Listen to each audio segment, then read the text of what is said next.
What's good, Fin Nation? What's good? It's your boy Reason, and we're back here with another one. As always, I'm joined by the Jason Taylor to my Zach Thomas, EMdolphinfan. What's good, homie? What's good, bro? What's going on, man? Bro, you scared? Huh? You scared about Cam Newton, bro? Oh man. I couldn't even sleep last night, bro. I was having nightmares. Yeah. Okay. Yeah, you're right. Fins Nation, what's good with you? What's good, Fins Nation? Let's give some shout outs to some people that are already out there. Y'all know what it is. You know what it is. Infinite Trauma already saying Stidham will start. Interesting. What's good, Rhino? What's good, Havoc? What's good, Kay? What's good, Larry? What's good, Jeff? What's good, everyone? We're out here. It's Monday night. Happy y'all could take some time with us. EMdolphinfan, like he said, he didn't get much sleep last night. He had one eye open while he's sleeping, waiting for Cam Newton to enter the room. Man, I was having nightmares, bro. Cam was chasing me through my backyard, bro. I was like, I woke up in chills several times, but yeah. Okay.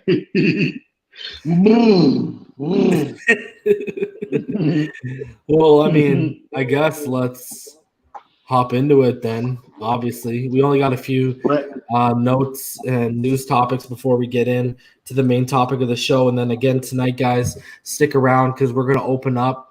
We're going to put the graphic up of all the comparisons we have position by position throughout the AFC East. We're going to open up the panel, the round table, as we like to call it out here. We're going to open up the round table. We're going to bring you guys on one by one. If you want to come on, we'll put the link in once we get near the end of our comparative little breakdown between the two teams. So stick around. Cam Newton, bro. 1 year contract with the Patriots. I mean, this is stuff a lot of people were talking about a couple months ago, him or Jameis potentially landing a 1 year contract, and it is basically an incentive-laden deal with the New England Patriots. But overall, bro, they got Jarrett Stidham, they got Brian Hoyer, they've added him to it. He's kind of a low-risk, high-reward type of guy. Because they're not really, I believe he's making around $1 million when you actually break it down. I believe they're fine for the Browns and Bengals videotaping scandal that we get into a minute here. The fine was greater than what the base salary and Cam Newton's base salary, bro. So, and he's a former MVP, but people – I just don't get it. You know what I mean? Like I saw a couple years ago, 2018, where he posted that 67% passer rating. Me and you were talking about that before we went live. They went more. You saw, they went more with short and intermediate routes, because the problem you have with Cam is, when you get into those 20-plus throws, 20-plus yard throws, that's when the accuracy issues start really becoming a problem. And a problem with him is he's always looks for the home run, and when you don't have the accuracy to throw those consistent home runs, that's an issue. Because I mean, especially when you even with that 67%, if you break down Cam's numbers, I mean, let's just go into this quickly right now. If you go into his numbers, a scary thing about it though is, when you look at 2018, bro, where I was talking about he had a 67.9 completion percentage. He threw for 3,395 yards, but he only threw for 24 touchdowns, and he still threw for 13 interceptions. You know what I mean? So let's go to 2017. You know what I mean? That's not terrible, though. That's all right. That's mediocre. That's mediocre. Right. That's nothing that's going to put the fear of God in you, bro. So 2017. And this is, guys, as a passer, and we're looking at this because of how stacked our secondary is. And guess what? You look at this. I just talked about how he looks for a home run. He likes to look for the home runs.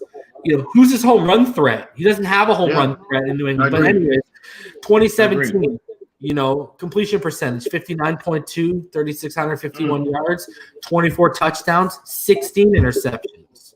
2016, 52.9 completion percentage, 3,509 yards, 19 touchdowns, 14 interceptions. 2015, this is where you got to go back to 2015, the MVP season. 59.6 completion percentage, 4,598 yards, 38 touchdowns, and 12 interceptions. But then let's go with the year before, 2014. 58.7 completion percentage, 3,571 yards through the air, 22 touchdowns, 15 interceptions. Do you guys get where I'm going here? You're not even getting a 2-to-1 touchdown to interception ratio through the air. Am I really supposed to be that afraid of it when basically a guy who just left that a lot of people consider the GOAT, and who a lot of people now have the Bucks as a favorite in the NFC because he's gone there and he's added to the core of weapons they have along with Gronkowski? You know, am I supposed to – is Cam all of a sudden and going to come in with the same exact weapons or lack thereof weapons that Brady had, and all of a sudden go back to 2018 where he posted a 67 completion percentage? Yeah, it's a dink and dunk. But you're gonna get about 3,000 yards, and you're probably gonna get again 20, 25 touchdowns. You're gonna get 12 to 15 interceptions. Is that really a scary stat line? Because guys, let's take the athleticism out of this, because this guy is not what he was in 2015. Who was running the way he was running, who was scoring rushing touchdowns the way he's taken too much of a beating in the last 5 years. Those guys, we've talked about this on every platform we've been on, EM. We've used Vic as an example. If you look at Vic, what did he do? Came in the league, lighten the league up, right? We've talked about this. Lighten the league up on the ground, right? He always had the strong arm, though, right? With me and you always agree with that. He always had the strong arm. Cam does too. Cam does, to be fair. But what did you see Vic do as he got older, as he returned back to the game that, you know, Cam Newton hasn't started to do, but he has to do because his body's been punished? He started converting to more of a pocket guy, and that's where you had that game. Remember, he had that Monday night game with the Eagles where he tore the Redskins up for 5 touchdowns through the air. Because Vic had become a better pocket passer under Andy Reid's tutelage guidance, right? And, you know, maybe Bill Belichick is going to turn Cam Newton into that, but I think Vic was a better passer than Cam Newton. I think he was more accurate than Cam Newton. You saw more window throws being successful from Mike Vic than you did. And the problem with our corners is we're going to force this guy to try and make throws to Julian Edmond and N'Keal Harry in tight windows where he's not overly accurate to begin with. I mean, guys, you got to ask yourself, when you think of Cam Newton, how many times have you heard the words good tight window thrower in the same sentence as Cam Newton's name? You don't hear it very often. Never. So I think he's going to struggle against – I actually think he's going to struggle against Bill's coverage too. So good luck to him. I'm not afraid of him. You know what? I actually wouldn't even be surprised. You know what? I said this to EM. I said at least with Jarrett Stidham, you still have you still have the allure of he's a mystery. You don't know what you're fully getting yet. You haven't seen the full season. With Cam, we've seen and we know what we're going to get. Yeah, I'm sure he's healthier. Yeah, I'm sure he's got back. But you're so far deep. Your mechanics are so far deep. You're so far deep that if you guys break down his throws from 20-plus yards, his accuracy issues are awful. Okay, his passer rating is awful on 20-plus yard throws. So, you know, I know he fits with what they've traditionally done with New England, where they do that short intermediate stuff. But it ain't. How long you think that ain't going to win you the AFC East with how these teams are building right now? Right. That ain't going to beat the Miami Dolphins, and that ain't going to beat the Buffalo. So, and yeah, man, they want this guy to get back to around 2015 form. They need Sony Michel to get back to 2018 form, what he was in the playoffs. And then they need N'Keal Harry to prove that he isn't a bust. They need all these things to happen. And that's just for them to be competitive in my mind. That's not even for them to win the AFC East. And they need that historically great defense that we saw for the first 8 games last year to basically play out for all 17 weeks for them to even see that chance at winning the AFC East. Let me ask you this, Reza. Are we automatically penciling in Cam as a starter? Is that what we're doing? I'm not. Because Stidham has been in that system for 2 years now. Okay, Cam is a late signing. He's coming into a brand new system with new terminology, new verbiage. Everything is brand new for him. We learned what?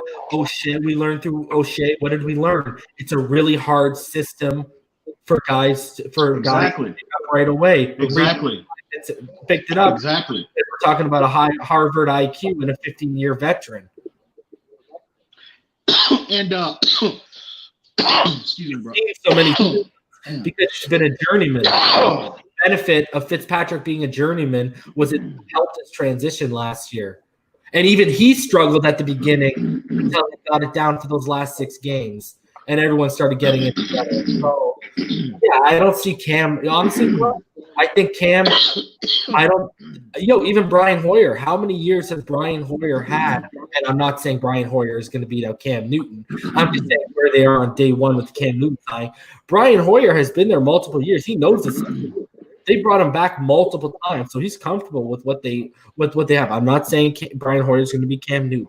I'm just saying this is the reality. Cam Newton, in terms of where he is, he's third right now in terms of being caught up to just the playbook and what the scheme is, what they ask for, et cetera, et cetera. Like, if you're going to start Cam, you're going to basically have to dumb down your playbook right now. And Belichick ain't doing that because he can't afford to with the talent they have. And I heard, people, on other platforms, and even in, I was listening to Get Up this morning, and they were saying about how they were that Bill Belichick will take a drink. He will totally change. And I don't know what's going on with my throat, bro. But they were saying that he would totally change everything he does to make Cam fit into into their system. And I was like, number one, when has Bill Belichick ever done that? Do we have anything? I mean, do we have any kind of proof that has, I've never heard of Bill Belichick doing that, number one. And this is a 31-year-old injury-prone quarterback that's wildly inaccurate. He's shown that. He's put that on full display throughout his career, okay? And I don't understand why these people, just because they signed Cam Newton, they think automatically, the Patriots are going to win 10 or 11 games. First off, number one, like I said, I don't even think you can pencil him as a starter. Stidham has been there for 2 years, bro. 2 years. So I get there's a level of uncertainty with Jared Stidham. I get that. But again, we've seen players come into New England's program and struggle with that within that offense. We've seen that multiple times over the years. So where's the documentation? Receivers. Look at how many good receivers. Exactly. Randy Moss didn't pick up that system, bro. Exactly. It's a difficult system to comprehend. Ocho Cinco, remember he came out and talked about how hard it was. Yeah, hang on. But yeah, I agree. I just don't get with the fascination and with Cam Newton. Automatically, they're signing. First off, the contract tells you what they actually value Cam as. Hey, you got Winston. 1 year. A 1 year.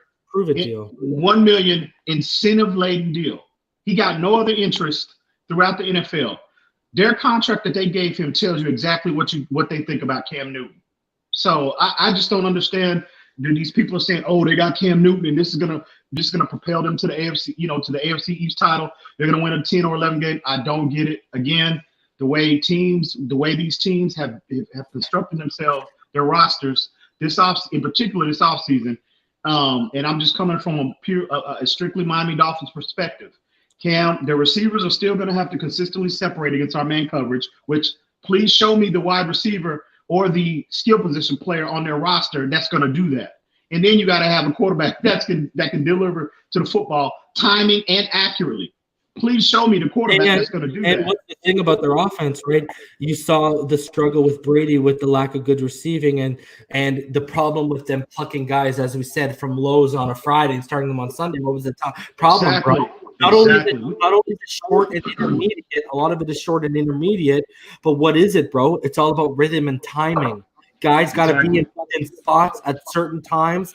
And that was the problem Brady was having. You saw the frustrations he was having. Is guys weren't making their cuts at the proper time, or making even sometimes the right cuts, or running the right routes, and they weren't where they were supposed to be. And he knew, because of how poor his offensive line was, because it was so banged up, it was even more imperative that they be at those spots, because you're coming to a spot where you're trusting your anticipation of, okay, I know where they're going to be. The pressure's coming right away. It's coming instantaneously. I got to throw it to where they're going to be. Right. And we have seen throughout Cam Newton's career, that's not a strong suit of his. It's not. Anticipation has never been one of his strong suits. It never has been, and it's not going to be. It's not going to be. And so I'll say this. One thing I talked about with a player whom you and me love that no one's brought up about him, Cam. What one thing Cam does? Why does Cam have a lot of sacks? It's not just on his offensive line. If people were to watch Cam, he creates a lot of pressure against himself. Exactly. He holds on the ball too long at times, bro. And too long. And what does with that offensive line? And what does man coverage do? It makes quarterbacks hold on to the ball longer than they want to. So again, but what I will say this in terms of overall the New England Patriots overall. What I am concerned about the interior of their offensive line. Yeah, that is a concern. That is a concern with Tooney, Andrews, and Shaq Mason. That is a concern, because those are very good players on that interior. And I've been consistent about this throughout the offseason. If there is a concern on our defense, again, like I said, so I can sleep better at night, and I'm nitpicking at this point. I love we all know how you got to beat them off you got to beat that team off the edge, bro. Yeah. You got to beat them off tackle, right? That's how you got to beat that team. So as much as I love Raekwon Davis, we all know that, but he's still a rookie. He's still an unknown. So I would have rather brought a veteran in to play that zero technique, but we'll see how that unfolds. But other than that, every other aspect of their team, I'm just not really that. I mean, really, I'm not bothered at all, to be honest with you. So we'll see how that unfolds. But good luck to you, Cam. Good luck. Yeah, really, eh? I don't know, man. I think a lot of people are, like you're seeing the articles out right now, and like you said, people are already crowning them the AFC East champions, and it's crazy because they think, I don't know, man. It's crazy. There's people out there who are even saying that Cam Newton is an upgrade over Tom Brady, and I got to say this. Is he really? Because Tom Brady spent 20 years in that offense, okay? And if he spent Who said that? It was someone on I forget what article I saw it on. I saw it on social media. It was in an article. And my whole thing with that is, you got a guy who was in that scheme for 20 years, okay? He knew it like the back of his hand, all right, to the point where so many guys, UDFAs or throwing away scraps, had successful runs in that just because he could execute it so well and elevate people around him. And you saw the struggles he had once that historically great defense kind of started falling off the map on the last half of the season, and it wasn't propping them up anymore. And you saw the struggles that Tom Brady started to have. You got a guy who knew that system that well, and you're expecting some guy in the middle of a pandemic who just got signed on June 28th to come in and basically execute that offense as good, if not better, than Tom Brady. I don't see it. I don't see that happening, bro. I don't see it. The odds don't add up, man. I think a lot of people are just, he's Cam Newton. He's a big name. He's been a big star in the NFL for a long time, and they're thinking, oh, they're just going by his just name recognition, basically. I mean, and they still have in their mindset that Cam is the athlete that he was from 2015. He's not. He's clearly not. So those hits, that punishment, they have caught up to him. And what now is when you have those quarterbacks that come into the NFL and they rely so much on their athleticism and improvisation, and they never develop the necessary skill set with it to be a very good distributor of the football from within the pocket. This is what you have. So Cam's athleticism has waned. He's only graded out once over 70 since his MVP season. And it was literally a 70.9 in 2018. Last year, yeah, he only played 2 games, but his 50 completions on 89 attempts for 56.2 completion percentage, 6.4 yards per attempt. Like, that's nothing, bro. And Again, he had no touchdowns and 1 interception, and his offensive grade last year was a 48.5, but let's stick to his passing grade. His passing grade through those 2 games was 53.6. Like, it was awful. So, and Cam he took 5 sacks in those 2 games, man. So Cam, he's been a flawed player for a long time. He's not sound mechanically. His mechanics are all over the place, and it always has been. I don't know, maybe him going to New England, maybe some of that, what we've referenced in the past about what they're teaching in New England, the positive effect that it has on quarterbacks. Maybe that might have some kind of, hopefully for them, it'll have a positive effect on his game, and he could kind of, I don't know. It's far-fetched. He's 31 years old. We'll see how that unfolds. But, again, people are already anointing him AFC champions. It's ridiculous. I can go even further into last year, okay? So check this. When he was under pressure, he had a 28.6 completion percentage. He was 6 of 21 when he was under pressure. Okay. His yards per attempt were only 2.6. All right. When he was not blitzed, so even when he wasn't blitzed, okay, 28 of 48 for 58.3 completion percentage, 6.3 yards per attempt. So, I mean, he's not like, when you break that down, when you look at someone else, like I guess I could pull up. I'll bring up the comparison, in terms of that to Ryan Fitzpatrick. Okay, when you look at Ryan Fitzpatrick in terms of his pressure, how he was under pressure, how he was under the blitz, et cetera, et cetera. And we all know what our offensive line looked like last year, and how horribly they graded out last year. Okay, so under pressure. Okay, so remember, Cam Newton under pressure, 28.6 completion percentage.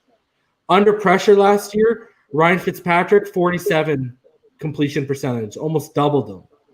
Okay, 4 touchdowns to 6 interceptions. When you look at no pressure, okay, no pressure at all, Cam Newton, 64.7 completion percentage, 0 touchdowns, 1 interception, okay, only 2 games. But when you look at Ryan Fitzpatrick, no pressure, 69.5 completion percentage, 15 touchdowns, 17 interceptions. So basically a 2-to-1 interception in a ratio. So let's look at when they're blitzed, okay? So Cam Newton, when he was blitzed, okay, because he was blitzed on 42 dropbacks. He was 22 of 41 for 53.7 completion percentage, 6.6 yards, no touchdowns, no interceptions. Again, he only played 2 games. When you look at Ryan Fitzpatrick when he was blitzed, he was 88 for 154 for a 57.1 completion percentage, so higher. 6.9 yards per attempt, again, a tick higher. 5 touchdowns to 3 interceptions. So, even when you look at when Cam was not blitzed, 28 of 48, 58.3, 0 touchdowns, 1 pick. When Ryan Fitzpatrick was not blitzed, he had a 64.1 completion percentage. He averaged 7.1 yards per attempt, not 6.3 like Cam, and he had 14 touchdowns to 10 interceptions. So when you look at it, because it's crazy to me because, Cam Newton, the inaccuracy, I could sit here and I could chart his passing directions, and and it's just not good, man. And it hasn't been good. I said he is a guy where people don't remember his most successful time as a passer was under Norv Turner when their whole system with Cam Newton was what? Like death by 1,000 cuts on intermediate and short routes. That's where they were beating you. They weren't trying to kill you over the top because that's what he is, bro. Once you get to those 20-plus throws, that's when you start to see Cam Newton as a passer is inefficient. So you're not going to take us over the top on those intermediate routes because of our cornerbacks right now. You're going to have tight windows. So what, we're going to leave you to dink and dunk against us with little short routes? Good luck with that. And those analytics, bro, it just basically confirmed what do we always talk about? You want the analytics to confirm what you see on tape. And if you watch Cam Newton over his career, I mean, he's never been a sound, fundamentally sound quarterback. He's never been. He's always been 80% reliant on his athleticism and improvisation. And I fear, and we see those type of quarterbacks come into the league all the time, i.e. Lamar Jackson. Now, a 23, 24-year-old Lamar Jackson looks phenomenal. I mean, he's the MVP of the league. But you fast forward 5 years from now, when he's taking more punishment and taking more hits, and that elite athleticism is getting away from him, and this kid, he hasn't developed over his career, he hasn't developed that skill set to be a good quarterback within the confines of the pocket. What do you have? You have a 31-year-old quarterback that there's not a high level of interest in, and that's what you see with Cam Newton. That's another case. There was only one offer. This is a fact. There was only one offer made to Cam Newton. It was from the New England Patriots. No interest at all. There was only one other team that even spoke with him, and that was the Cleveland Browns. Other than that, no interest at all. And again, last year, small sample size, but he only had 10 passes on 20-plus yard attempts, and he only completed 3 of them. He was 1 for 6 to the right side of the field on 20-plus yard throws. Terrible, bro. Yeah, he's been a flawed player for a long time, bro. But again, Cam has been an elite athlete at that position for a long time. And what's the problem? Going back to what we said earlier about Vic, it becomes so much more imperative for these guys when they get older. When you come in here and you're relying on your athleticism, you need to use your athleticism to learn how to read defenses, disguise coverages, become better at post-snap reads. Because 6-7 years into being that athlete, you're going to have to see these guys to be successful. They're going to have to transition to being more pocket heavy and more focused on sharpening their mechanics because they're going to be in the pocket more. And so you see in the player that has, he's gone in the opposite direction than these other players is Russell Wilson. He was when he primarily the first 2-3 years in the league, more reliant on his athleticism, more reliant on his improvisation. Now that aspect of his game is secondary. He's deadly from within the pocket now. I mean, absolutely as good as anybody in the league. But that is when you that's when a player becomes indefensible, is when you, again, we talked about this on previous streams before, is when you force teams to scheme you for the structure of your offense, and then you come and you kill them with your improvisation and your athleticism. That's when you become indefensible. That's when you have Patrick Mahomes. That's when you have Russell Wilson type players. Cam never developed that other aspect of his game. He's never done that. Michael Vick didn't do. Michael Vick was I would say he wasn't. He got better than I think he was a little better than Cam within the pocket, I think. But Michael Vick never maximized his potential. Never. But you see that all the time. And that's because he went away to the penitentiary. Yeah.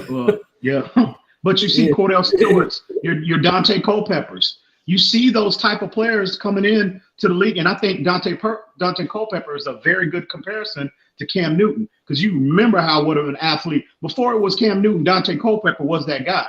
Yeah. So he used to truck linebackers, bro. Bro. Nothing. Linebackers. So again, he tears his knee up. Unfortunately, his athleticism is taken from him. What do you have? A flawed player that nobody has any interest in. So that's what you have in Cam Newton, in my opinion. Could he go to New England? I could be sitting here. I could be totally off base and totally wrong about what I just said about Cam, my evaluation of Cam Newton. I could be sitting here this time next year with egg all over my face, him going to New England, and whatever it is that they're teaching their quarterbacks up to, that philosophy, it could totally transform his game. I don't think so. That's highly unlikely, but it is possible. But I just don't think it's going to happen. He's a 31-year-old guy. He's too set in his ways. He has bad habits, bad mechanics. It's hard to teach an old dog new tricks, bro. It's extremely difficult. And this is another thing. And Rhino just pointed out, because we were talking about this before we went live, because I believe Christian McCaffrey is the best player in the NFL in terms of how many uses you can get out of the kid. That's another thing. His 2018 numbers, his completion percentage, that's why you see his touchdowns. His touchdown ratio it's not even 2-1. And you see him with 3,300 yards, but his completion percentage is so high because how many receptions? Dinking and dunking. How many receptions did Christian McCaffrey have that year? He probably had 8. I would say probably. Let me look it up. I'm gonna look it up right now. Yeah, look that up. Look that up. I'm gonna go out on a limb here. I'm gonna say 65% of his throws went to Christian McCaffrey. I might be going on a limb here, but I'm gonna say 65% minimum went to Christian McCaffrey that year. So 2018, right? Yep. Let's see this. His numbers were inflated, bro. Yeah. Check down Cam was his name. Yeah. Christian the God. All right. Receiving grades. Buddy, he had 108 receptions on 122 targets. Cam Newton that year. Let's see his completions. Oh my God. Was I right? Was I right? Let's hit it. All right, check it. 2018. So Cam's best year since 2015. Let's refresh everyone. Okay. He had a 67.9 completion percentage, 3,395 yards, 7.2 yards per attempt, 24 touchdowns, 13 interceptions. Passing the ball, guys. This is just passing the ball. Christian McCaffrey, and this is just Christian McCaffrey receiving. Okay. So let's remember, Cam had 3,395 yards. 874 of those were Christian McCaffrey. Okay. Cam Newton had 320 completions. Christian McCaffrey had 108 receptions. Wow. Okay. Cam Newton had 24 touchdowns. Okay. I'm listening. Christian McCaffrey had 6 receiving. So that means Christian McCaffrey had 25% of Cam Newton's receiving touchdowns, and he had almost 33% of Cam Newton's completions. Wow. And he had just over 20, but just under 25% of Cam Newton's passing yards were reception yards by Christian McCaffrey. I don't know about y'all, Fins Nation, but does that keep you up at night? Those numbers? Because does that skill set keep you up at night?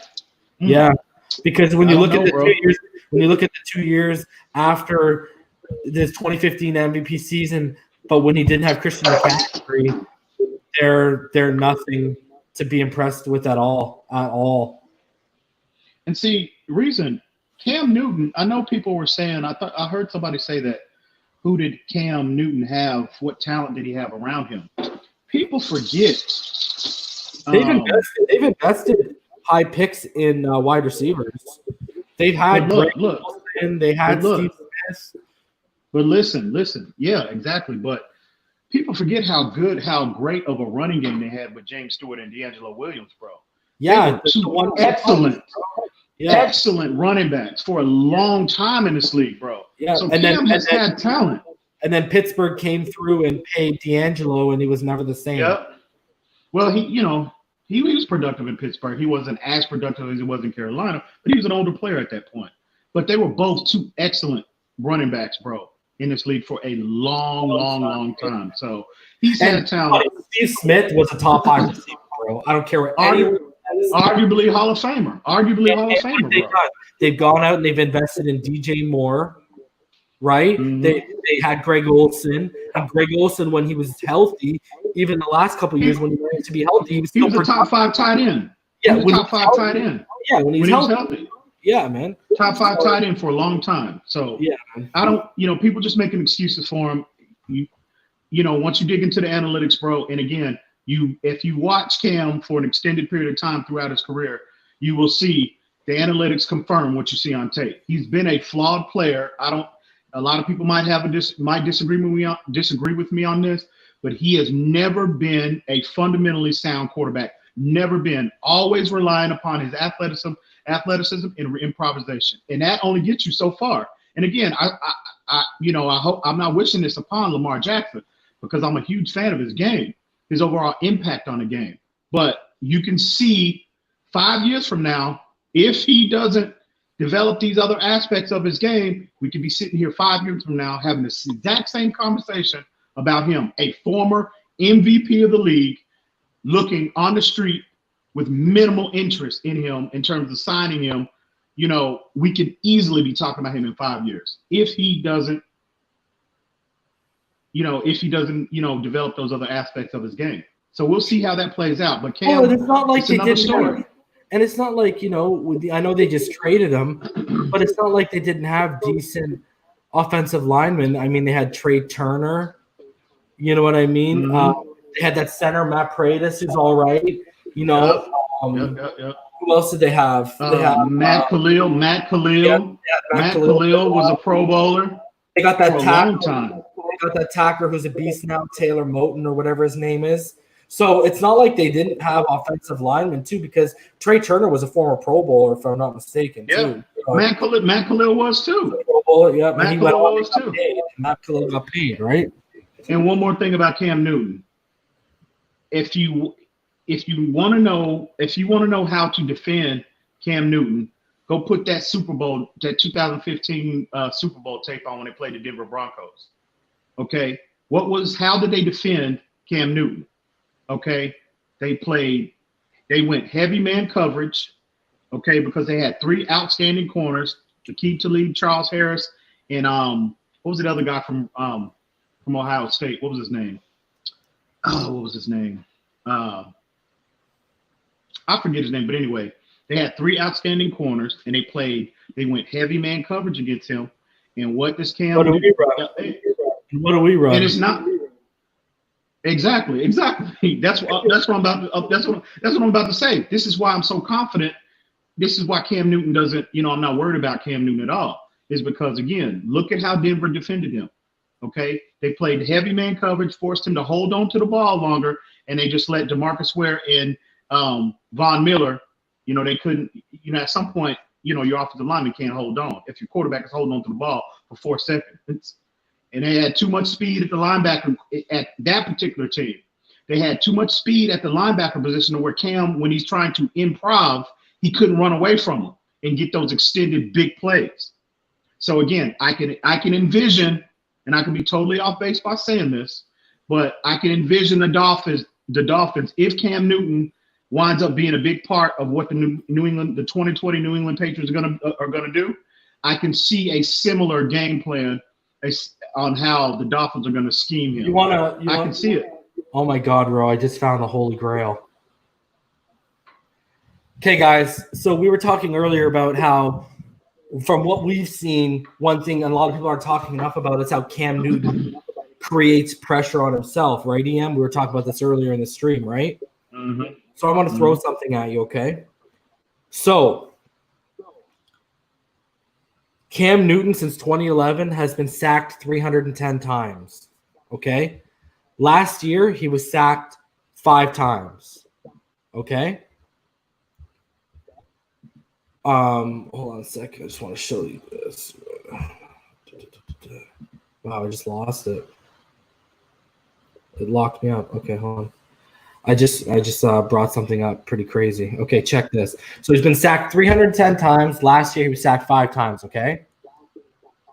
Last year, his offensive line only allowed one pressure in his 2 games, and it was the tight end allowed 1 pressure. So there were no sacks on pressures allowed by the line last year, but he had 5. Okay, now let's check it. 310 sacks over his whole career, right, EM? Through pressure from his offensive line, okay? Only 47 of those 310 sacks are attributed to pressures allowed. So only 47 of 310 sacks are attributed to his offensive line. That means over 200 of those sacks are attributed to self-created pressure, bro. Wow. Holding on to the ball too long, having trouble processing. That's what that tells me, bro. That is a very, very alarming. That is a very alarming. It is very alarming. That's very alarming. And now you can see why. Now you can see why this new coaching regime opted to go in a different direction. Wow. No, you can't move on from Cam Newton. He's the MVP. He's the MVP caliber player. No, you can't do that. You know, we when we talk about Tua's footwork, we talk about his pocket presence and how he constantly, he slides up out of pressure. He moves up. And that's what you call guys. You call that. That's when they talk about climbing the pocket. That's what they're talking about. So you're climbing out of that pressure that's coming around you, the collapsing around you, the pushback around you. So you don't look at it this way. When you go back all the way to Cam at Auburn, you ever seen Cam consistently climb pockets and while looking downfield? No, Cam's one of those guys where one of his first instincts is to bail out with his legs because they're a weapon to him. And you know what reason? And you know what, bro? That Cam Newton is the definition of a one-read guy, If his first read is not there, if his check down is not there, he's looking to like you just said, the difference with Tua is when he's climbing the pocket and he's moving around, he's avoiding the rush. His eyes remain. His eyes are always focused downfield to look. He's looking to distribute the football. Cam is looking to. His first read is gone. He's looking. He's putting his head down. He's trying to make a play with his legs. Yeah. But again, take the athleticism away from him. Okay, he's not as fast as he was. He might not be physically as imposing as he was. Well, what do you have? You have a flawed player. The guy's a big hit away from being put on the shelf permanently. Let's be honest. Exactly, bro. Again, just go into the contract. Just look at the contract that the New England Patriots gave him. And these people, I heard this Patriots fan on TD's show this morning. He was like, "Oh my God, Cam Newton." He's like, "Oh, we're gonna revamp everything we do scheme wise to fit him." Why on earth would Bill Belichick do that? We're already schemed for Cam. We talked about this with the man coverage. We run the third most press man in the league. We're already schemed for attacking this guy, bro. And you spy him. If you really are that worried about legs, you just spy him. You know what? I hope Bill Belichick does that. I really do, because that's going to bode well for us, bro, in the long run. Please do that. Please scrap everything you've done for 20 years and rebuild an offense that emphasizes Cam Newton's skill set. Please do that, Bill Belichick. I'm begging you. You don't have enough time. Because that ultimately, like I said, bro, that just makes no sense to me. It's not going to happen. It's not going to happen. You wouldn't see that till a year. We'll see how this plays out. But again, I'm not penciling in his. I'm not so convinced that he's going to be the starter, to be honest with you. Either am I. Just saying. So, sticking with the Patriots a little bit here, bro. Their fines came down for the whole Browns-Bengals taping incident, and basically they were given $1.1 million in club fines. They lost their third-round pick next year, so yet again another draft pick. These guys are forfeited to cheating. Patriots TV crews not allowed to shoot games during the 2020 season. Senior, and here's some extra stuff, guys, that you aren't seeing here. Senior club officials will have required training on league operation and game policies. In addition, David Mondillo, who was suspended by the team at the time of the NFL investigation, is banned from NFL team facilities and all NFL facilities until further notice. Prior to the league's discipline, Mondillo was terminated by the Patriots. So they used him to cheat, then they cut their ties with him, and now he's banned. Wow, this guy gets gutter by the day. This is ridiculous reason. Another instance where they've been caught red-handed cheating, blatant cheating. When is the NFL going to send a message to them and the rest of the league that this will not be tolerated? $1 million fine, bro, and a loss of a third-round pick? Really? Considering the history that they've had of cheating? Are you serious? I mean, bro, when I first saw this article, man, that really bothered me. I was like, damn, that's it? I mean, at some point, you know, Roger Goodell is really going to have to send a message, okay? I mean, the numerous times over the years that this team has been caught, I mean, blatantly cheating, bro. It's just scandal after scandal after scandal, and they're getting these, and that's why they keep repeating, they keep cheating, because they figure, okay, well, we'll eat the $1 million fine. That's nothing to the organization. And the third round pick, really? They're just taking away a compensatory pick from them, to be honest with you. So it's ridiculous. I don't know what Roger Goodell is doing. I don't know what they have. They must have some kind of photos or videos of him in compromised situations. Goodell to keep whatever, bro.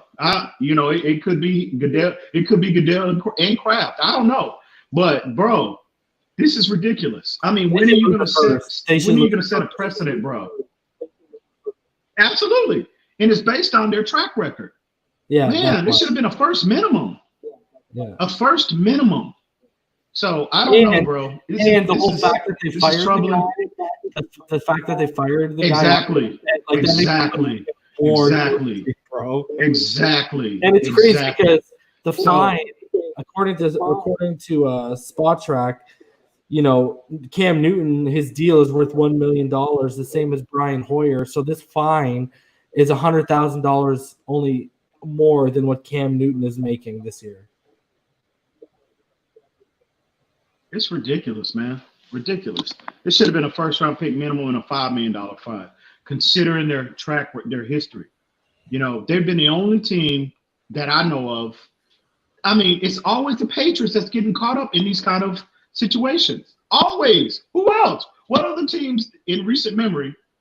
I mean, I'm not aware of any. I mean, please, somebody in the comment section, let me know if you are aware of any team that has been caught up, I would say, within the last 10 or 15 years. Well, I would say 20 over the quote-unquote dynasty years of the Patriots. What other team has been caught cheating, caught in a similar situation as the Patriots? Deflategate, Spygate, or you got to go to a different sport. Or whatever you call this, whatever. What's that? You got to go to a different sport because the Houston Astros were basically. What's that?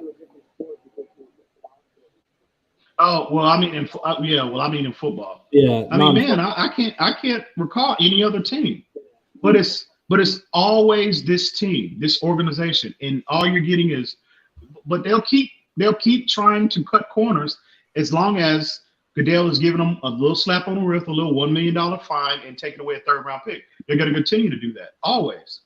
So, but I don't know when he's going to set a hard precedent that cheating will not be tolerated by anyone. It should be a minimum of first round pick and a $5 million fine is what he should have given out to them, in my opinion. That's what I would have done, considering it's always the Patriots. Every time you look up, damn, who is New England? Oh, damn, it's the Patriots again. Come on, man. So, yeah, man, I was upset when I read this article, bro. I was like, damn, that's it. So, but it is what it is, and we'll roll with it. But yeah, man, it's troubling. It's troubling. They should have been hammered a lot harder than what they were, bro. No, I agree, bro. So I agree. So, guys, I want y'all to stick with us. We're going to get into the comparison we have for the Dolphins and the Bills right now, and then we're going to drop the link, and we want to bring you guys on. We want to get your thoughts on not only Cam Newton, but we want to get your guys' thoughts on the comparative series we've been doing, and I'm going to put up a graphic with every single comparison we have. So let's get into it, brother. So the Buffalo Bills, when we went position by position, depth by depth, this is what we came up with, bro. You know, when it comes to the quarterback, again, we said this previous streams, we believe we have the best quarterback room, and that stayed true, especially when Jake Fromm is the hope behind Josh Allen, because y'all know how I feel about Jake Fromm. In terms of the halfback, the running back room, we gave them a slight edge in terms of the depth that they have back there, because once we get past Breda, you're getting into Laird, Gaskin, your boy Balaj, God help us all. Balaj. But a guy, people know that I'm high on Devin Singletary, and they also know I'm pretty high on Zach Moss. But a guy that people, I think we think people are forgetting about is TJ Yeldon, who's carried the weight with injuries over in Jacksonville. Yeah. When he was in Jacksonville, he's carried the full weight of a starting workload. So, the experience, you know what I mean? And I had no idea he was on their roster, bro. When we talked about this before the show, I was like, earlier today, I was like, damn, that's right. TJ Yeldon is on their roster, bro. He's been a good back. He's a good back.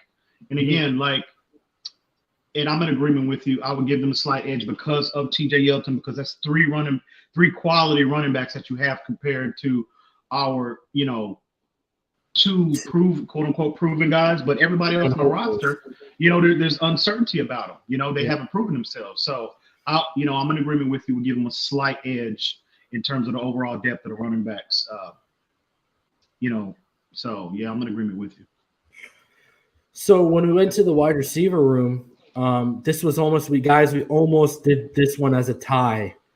It would have been the first tie out of all this, but we gave again a marginal, Stephon Diggs, John Brown, then Cole Beasley, the perfect possession receiver for the slot. Then they drafted Gabriel Davis out of UCF, who I was pretty high on as a sleeper in this draft. So they have, Robert Foster last year for his limited work. He put up some decent numbers when he was healthy. They got Andre Roberts, but I don't really expect many things out of them. But, they got good 4 quality receivers, whereas, we know that Devontae is the best of the bunch, but then when you look at Preston, is he going to get back to that form he was in before he got hurt? Albert Wilson, we've heard about that. He's found that second gear and even a third gear, but we want to see it on the field before we give him that edge. Grant, is he going to be able to stay durable and be able to make it through a season? And then beyond that, it's question marks like Isaiah Ford, Kirk Merritt, Matt Cole, Alan Hearns. You know what I mean? So, again, a marginal over their top 4. We gave, again, basically a hair, like a nose hair, marginal edge to the Buffalo Bills in that. Mm-hmm. Yeah, again, I look at their 3 top guys. All of them are proven. Stephon Diggs, John Brown is an ascending player. Cole Beasley has been a good player in this league for a long time. Good slot receiver. But you compare them to our 3 top guys. I think in terms of the comparison, I think Stephon Diggs and Devontae Parker pretty much cancel each other out. It's a wash when you talk about comparison with those 2. And then who are you really going to say is comparable to John Brown, really? I mean, let's be real. I love Preston Williams, love his upside, love his overall ceiling. But, he's, there's still a level of uncertainty about him as well. Is he going to come back healthy? Is he going to be the same player physically? And again, this will be his second year in the National Football League. So there's a level of uncertainty there. And then our third guy, Albert Wilson, it's primarily health, strictly health. We don't know, like he just alluded to. We heard how he looks. We haven't seen it. So until he gets on the field and, he shows us that he's that explosive player that he was from 2 years ago. Well, we might have to alter our, we might have to adjust some things in terms of our comparison. But those three guys, and then the overall depth, I mean, we have, it's just uncertainty down our, for the most part. I just think those three top guys are more proven overall than what our three top guys are. So that's why we gave them a marginal edge in this particular situation. Now, do I think it's good, is it going to be enough to tip the scale? Is it going to be enough to where I'm going to favor them in the AFC East? Absolutely not. This is just a position-by-position comparison, and I still think the Dolphins have the better overall team at the most important positions, I think. And another thing, too, is, the reason why we keep stressing marginal is because when it's only a marginal difference, it could go either way when you face off. Exactly. It's not a big gap, right? If Albert Wilson is that athlete that we from 2 years ago, well, then I would swing the favor in the to the Miami Dolphins. But we don't know. We haven't seen him. We're not going to know until we actually see him do it. So it's a marginal advantage that the Bills have. So, but yeah, we'll see. And then at tight end, clearly Gesicki is the best of the bunch. I mean, they got Dawson Knox, who's upcoming, but you ask anyone who they're going to take, they're going to say take Gesicki. And then, they got Tyler Kroft, Lee Smith. And then when you look at what we signed Bryce Stirk and from the defensive end, and we want to convert him, the defensive end from Montana. We got Durham Smythe and we got Michael Roberts. So really, to us, the depth is kind of comparable, but it's Gesicki is clearly the most talented with the highest ceiling of the bunch. When you rattle off all those names, Gesicki's the only one that it's got a little bit of a Pro Bowl potential echo behind the name. You know what I mean? So we went there with tight end. Offensive tackle, we did actually give it to the Bills guys. When you look at Deion Dawkins and Ty Nishigeki, they're better than what we have, in terms of – because, again, we don't know what Austin Jackson's going to be. Heck, we don't even know who the right tackle is going to be yet. We know it's going to be either Jesse Davis or Robert Hunt, but that isn't solidified. And they also got their backup, Cody Ford. He's not bad. They drafted the oft-injured but very talented Trey Adams out of Washington. So they've got some depth there. So at tackle, we do like them a bit better than where we're at. But on the interior, that's kind of a different story, guys, because besides Mitch Morse through center, when you get into, they picked up Evan Boeheim, right, who we cut.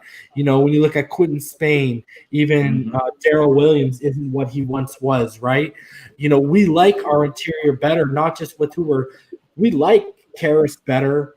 We like Morse better. We like Morse better, a bit better than Karras. But when you look at Eric Flowers, and when you look at what we're going to be putting on the right guard, whether it is a Robert Hunt or Jesse Davis, whichever one loses that, we like that better than their interior right now, bro. So that offensive line, besides the tackle, it shows that we might be able to get to them up the middle, bro.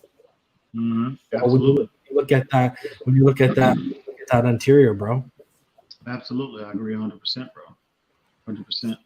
So, when you go over on the defensive side of the ball, though, the front seven surprisingly is, it's a little bit of a different story because on the edge, when you got Jerry Hughes, Mario Addison, Trent Murphy, they've added AJ Epinesa, they got Brian Cox Jr. Shout out to Brian Cox. They're pretty deep at edge, and they've got proven guys. Jerry Hughes, he's a pretty good all around. He's good in the run. He's good against the pass. Trent Murphy. Jerry Hughes, he's decent against the run. Trent Murphy is the one who's really good in pass rush situations and against the run. Mario Addison's decent. AJ Epinesa, a lot of people at one point, if you remember when we go back to when we first started talking draft on the other platform, a lot of people had AJ Epinesa. A lot of people, it was either, do we take Chase Young or AJ Epinesa? And if you remember, that's when I was saying, whoa. Forget AJ Epinesa, go get Curtis Weaver. And so, the edge right now, they are a little bit more proven and deeper because Ogba, he's been hurt 2 out of his 3 years. Right. Haven't got to see him full potential in a scheme that fits full season. It would have been on. If we would have seen him that Super Bowl run, we'd probably be saying a different story here. Shaq Lawson, Trent Murphy is better than Shaq Lawson. I think when you look at Jerry Hughes and Trent Murphy, they're a little bit better than Shaq Lawson and Emmanuel Ogba right now. And then when you add in, they've got Mario Addison and also AJ Epinesa into depth right now. I do think right now they're a little bit set. And then on the interior, bro, Quentin Jefferson and Ed Oliver, bro. I'm going to take them. I'm going to take them a little bit over, not by a wide gap, but I'm going to take them over Devon Godshaw, and I'm going to take them over Christian Wilkins right now. Christian Wilkins, Ed Oliver was more consistent throughout the season.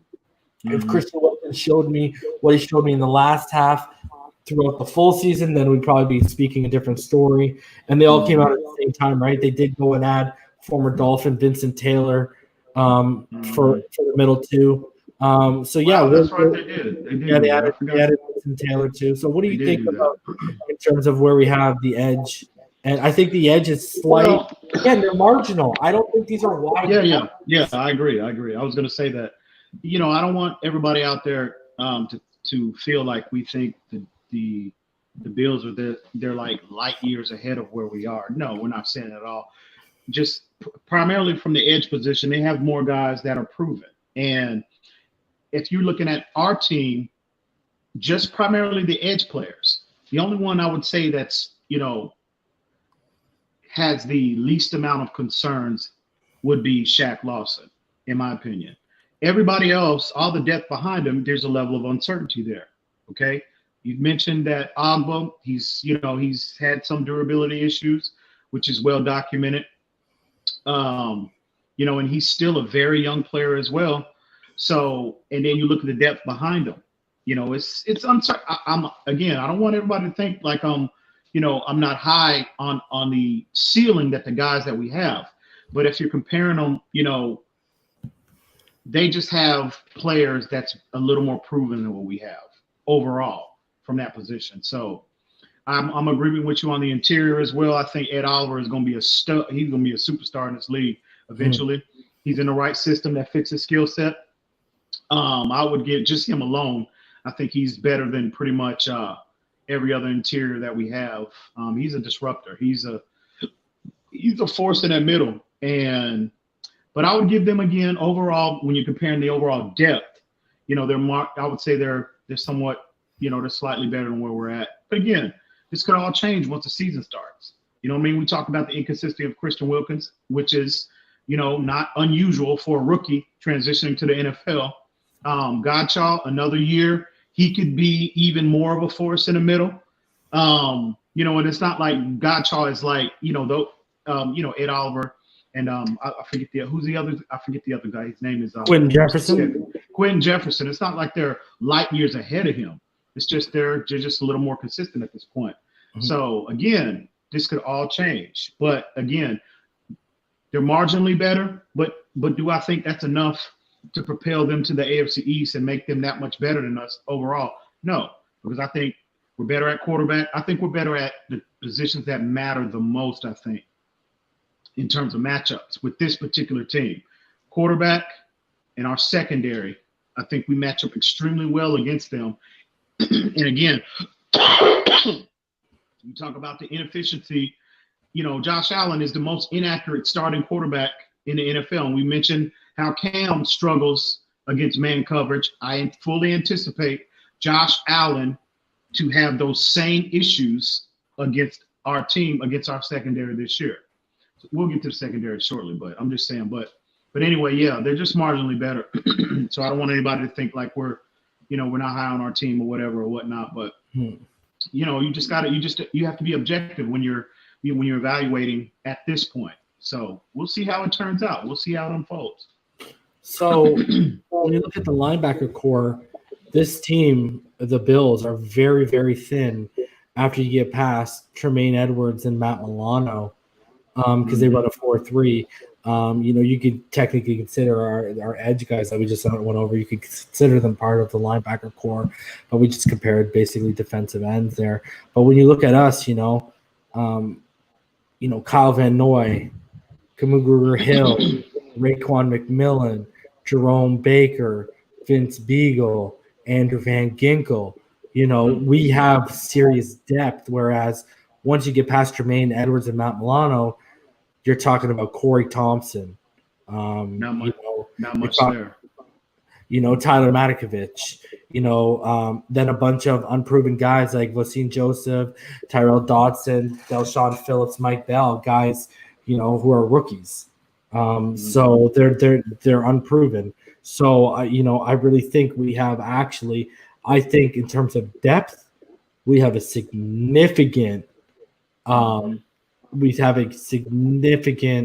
lead on them at the linebacker position for sure. I agree 100%. And the same thing can kind of be said for corner, bro, because once you get past Tre'Davious White, bro, Levi Wallace is the next best guy because Josh Norman isn't what he was 3 years ago. And like you pointed out when we talked earlier, he's his own guy, And then once you get past that, who do you got? EJ Gaines, Sarah Neal, Taron Johnson, like who? Like when you look at us, we get past our two big ticket items, Xavier Howard and Byron Jones. We got Noah Benogany, a 30th overall pick, and we got Nick Needham, who last year showed that this guy has Pro Bowl caliber potential if he continues his upward trajectory. And then Cordell Transley, and it just keeps going on, bro. And look at how well Nick Needham matched up against John Brown last year when he was our number one guy. Yep. He played him extremely well last year. So, the overall depth, it's not even, the linebacking core, it's not even close. I do think Trent Edwards, we all know how I'm high on him as a player. I think he's the next dominant middle linebacker in the AFC. He has that potential. But everything else behind him, it's not much. It's not even, it's not even close. So, I think the linebacker and the corner, in terms of depth, are pretty wide margins, bro. Absolutely. And then our secondary, again, you mentioned it. Obviously, Xavier Howard, Byron Jones, 2 top 10 corners, 2 top 5, 2 top 6 guys in my evaluation, in my my rankings. But again, when we're matched up, I think people. I've been consistent about the scheme. When you're talking about matching up with these quarterbacks, these opposing offenses, man coverage, if you have the individuals that can cover, I can't emphasize this enough. That is always the best scheme when you're defending a quarterback, okay? Because it just gives you if you have the guys that can cover, because it gives you so much flexibility on how you can scheme them, the different disguises you can throw at them, as opposed to zone coverage. It's only so many zone coverage that you can throw at a opposing offense. But with man, it just gives you in my opinion, it just can give you so much more flexibility. And the scheme, in addition to the improvement, Byron Jones bringing him in, and we have a first-round talent like Noah Igbenogany and obviously Nick Needham. And again, if we go into the season and Cordrea Tankersley is our 5th or 6th cornerback, I am sleeping very well at night because I think we're going to be able to match up with any opposing offense, and that includes the Kansas City Chiefs. Okay, so with that being said, it's not even close. Overall depth at the linebacker position, in addition to the cornerback position. Now they might have a slight edge in terms of their safeties. They got. Well, you look at. I think Jordan Poyer and Micah Hyde are way ahead of Eric Rowe and what we have, and then when you go back to Dean Marlowe and Jaquan Johnson, they actually graded out pretty well last year, pretty highly too. So they've got decent depth back there too, where depth and quality starters isn't exactly what we are boasting right now. I think it's a pretty wide gap at the safety position right now. But when you look at kicker, I did take Jason Sanders over Stephen Hushka because I'm not a huge Stephen Hushka guy. And then when you look at Matt Hack, decent, but he is not as good as as Corey Borjoquez or whatever the heck his name is from New Mexico that they had last year. That guy was killing it as a punter last year. So, but I mean, yeah, I don't think we're really that close when it comes to the safety position right now, bro. We're a draft or two, or we're a draft and a free agency away from competing at free agency at safety with them, I think. I hear you. Yeah, we'll see. I would, at this point, as we're making this comparison sitting here today, I would say I'll give them a definite edge at safety. But again, I think we have the scheme, and also with the addition,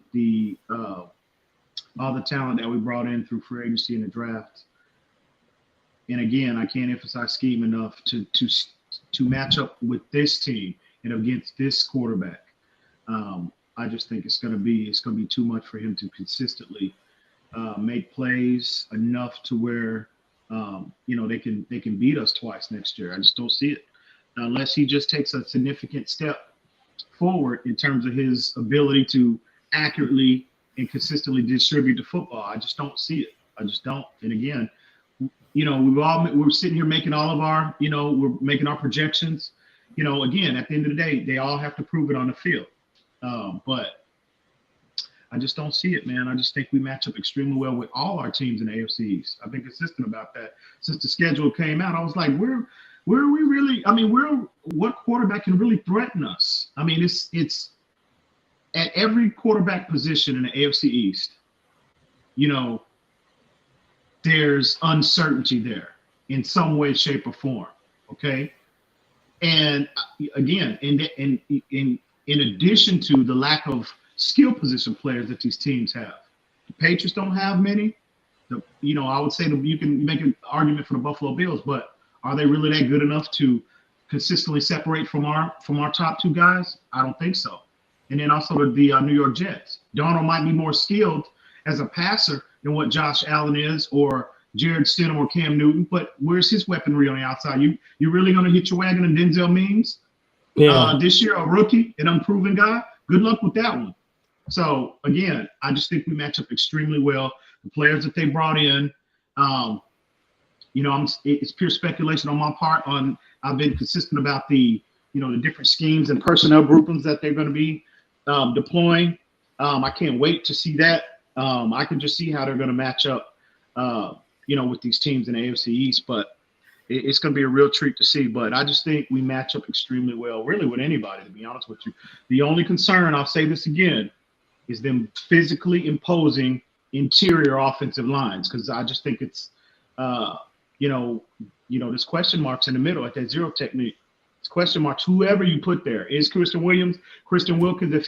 If you put him in that role, if you deploy him put him in that role, will he be consistent enough to consistently take on double teams and win and hold that point against double teams? We don't know. Devon Godshaw, maybe. Okay, we still don't know. Raekwon Davis, as much as I love this kid's potential, we all know that. He's still a rookie. He's still improving. We don't know.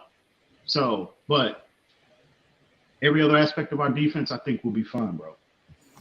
So, guys, I'm putting the StreamYard link in the chat right now if you guys want to come backstage and talk about our comparisons. If you guys want to come on and talk about that or Cam Newton, I'll leave the stream link up. We'll give you guys a couple minutes to come back here. In the meantime, I was going to say something about – I was going to plug something. Oh, yeah. We're at 907 subscribers, guys, so we're only 93 away from 1K, and we'll be giving away a Tua Tagovailoa jersey. So, guys, as usual, hit that like button. Subscribe if you haven't, because smashing that like button will help the YouTube algorithm. Don't forget to subscribe, because over 35% of our over 1.2 million minutes watched on YouTube by you guys are from non-subscribers. So subscribe. If you would like to donate to the channel, paypal.me/Phinside.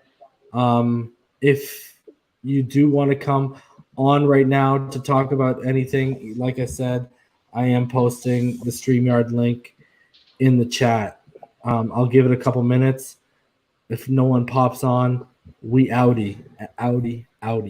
So we're at. I hear you, man. So, but yeah, anything else you wanted to say, Em, as we wait to see if anyone wants to come backstage? Nobody's back there yet? No, sir. Y'all don't be scared, man. Don't be hiding out in the chat room. Hop on. Let us know how you feel. Let us know what you think and how you feel about our team. Don't be scared.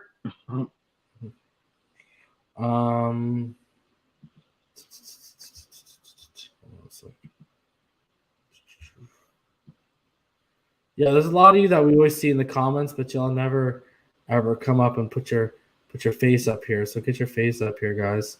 So it is starting to fill up a little bit backstage. So we'll start off. What's going on? What is going on, Todd? And now I have covered to his face. I'm blasphemous. Todd, what's going on, man? How's it going, EM? How's it going, Reefin? Good, bro. Good. I love our chances in the AFC East. Our defense has me excited. I agree with EM though. I'm proven in the middle, but I could see, like I've said before on here, I could see our corners locking down and putting more people to the run. So you're gonna have linebackers being able to. They're not always gonna have to drop back into coverage. They will be allocated to watch the quarterback run, whether it's Cam now, or in Buffalo, he ain't gonna run over us anymore. You could put a linebacker spy on him. You could do certain things. You could do a lot of different things because of our corners. Byron Jones was a huge pickup. Absolutely. A huge pickup. So I'm not really that worried with our defense against their offenses. Now, Buffalo's defense, they're good. They have a lot of players. But it all comes down to our O-line and how quick it takes them to gel. Mm-hmm. But I would take our quarterback over Buffalo's quarterback any day of the week. I'll take Fitzpatrick over him. I'll take Fitzpatrick over him. I would too. I agree. And over Cam Newton, because Cam has that injury bug. Mm-hmm. So, no, I'm not worried about our division as much as some people are. I'm actually excited to see our defense get out there and show and ball out. I agree 100%. And I think with what I've been reading lately, everybody's talking about Brandon Jones is picking up real well in the meetings. That rookie, he's going to come in prepared, and he's a hitter. So yeah, he is. We think, when they selected him, well, after they selected him, Reason and I, we talked about this, we thought maybe he was going to transition more to a strong safety role. The way this kid, how smart he is, and how, from what we're told, who says that he can, they might be trying to train him in that single high role. They might do that. They tried to make Bobby McCain a freaking free safety. He never played safety at any point in his career, a slot corner, and they try to make him into a free safety. This kid is. I'm sorry. I like Bobby, but I like him in the slot. He's not physical enough to play the safety position. Yeah, and this kid, Brandon Jones, is a more natural. He's a more natural safety by his, physically. So he could. I'm just saying he could be. That might be something we might be. I think he's more of a box slot guy than he is. He might be. He might be. Because some of his worst film last year was when he was in the single high role. But again, they could. I want to see him after Boyer puts his hands on him. Exactly. I was just getting ready to say that. I was just getting ready to say that. I think EM nailed it when we first drafted the guy. I think the plan for him is, I think he is Rowe's eventual replacement. Yeah, I agree. And he probably will be. But can he play in a pinch in that high safety spot? He hasn't shown that he can. Well, let me ask you this reason: is he more when you look at his skill? He didn't. Is he more a natural fit? You think than Bobby McCain? What's his name? Well, I mean, he had almost Adrian Colbert. Yeah, I mean, he Adrian had Colbert. Well, I mean, Adrian Colbert's a really good athlete, right? But He's a more athletic chunk. I agree 100%. He's a more athletic chunk. That's who he is. I agree 100%. And has to compare with a little Rashad Jones sprinkled in there. Yeah, because he will hit you like Rashad. He will. He has no problem with sticking his nose in there and getting physical and lighting somebody up. He has no problems with that. What I love about him is he's a bookworm. You see him watching stuff. Well, that was one of his biggest traits coming out was his football IQ. Oh yeah, very intelligent player, and that's what Flores likes. Mm-hmm. And what do they like? What do they like out of their box guys? Their strong safeties, right? They like those guys to be able to play the slot as well, and that's literally his strength is the box and the slot. That's why I see this guy as the ideal strong safety and what they're trying to do. I tell you what, though, I'm not afraid of a tight end going over the middle with him coming at the tight end. Oh my God! If Bobby McCain were doing it, I'd be scared to death. McCain's about to get hurt as he gets struck. Brandon Jones will put the tight end flat on his back. Yeah, I'll be so glad when they move off that Bobby McCain experiment. I'll be so glad when they move on to somebody else, bro. Because I'm sorry, I'd rather he's just not physically. I'd rather see Nick Needham there, Noah there, free safety. I'd rather see anybody but Bobby. Yeah. So he just can't hold up physically. He's just not. I'm excited. I'm excited for this year in our division. I honestly see us with everybody's talking about New England top 5 defense. They lost a lot. They did. I can see us being up in the top 5 if our rookies come to play in the middle on that line, easily top 5. It all comes down to statement. Yeah, this is a very bold statement. But the way I look at it is our corners are locked down. We got pass rushers from all sides of the field. You could rush what? We have like 4 players that can now rush the passer. And I think because of the heavy deployment of man coverage, you're going to see, like I've been consistent about this. I think we're going to be one of the top pressurized teams. We're going to be consistently bringing 5 and 6 man pressures. I think all throughout this year. It all comes down to the player that we both loved picking up from Alabama. If he comes out and plays, that's what will put our defense top 5. Raekwon? Yeah, Raekwon Davis, yeah. If Raekwon comes out and plays, that's where we'll go from top 5. If he doesn't, then I don't see us for the top 5 defense. Mm-hmm. I think that's a good. I think that's when you talk about the deployment of on that 3-man line in our base, Godchild, Raekwon Davis, and Christian Wilkins, in addition to Zach Seiler, Benito Ledbetter. Don't forget about Jonathan Ledbetter. Jonathan Ledbetter as well. That's a good rotation. No. He's still on the roster. He cleared waivers. He cleared waivers, and then we put him. I think we put him on like a pup or something like that. Exactly. I'm glad we got him back. And if you remember how he flashed throughout preseason last year, and he wound up, and they started him opening day against the Baltimore Ravens. You know what I mean? And he got hurt, but he was the only one to register a sack against that, against the Baltimore Ravens last year, and he was our highest rated defensive player, I think. Yeah, but that game, which ain't saying much, but if Raekwon Davis comes to play, and you got Shaq Lawson up there, who's very good against the run, Christian Wilkins on the other side, I don't see many teams running up that middle on us if it all comes down to Davis. Yeah, I think if they could stabilize the interior, our defense will go to another level, and it can minimize teams on first and second down consistently. Our defense is going to go to another level at that point. Oh yeah. for us to say the only player that we'd be missing is a free safety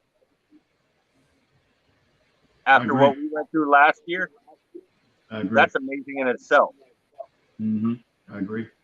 You know, but like I said, if Brandon Jones goes back there to play,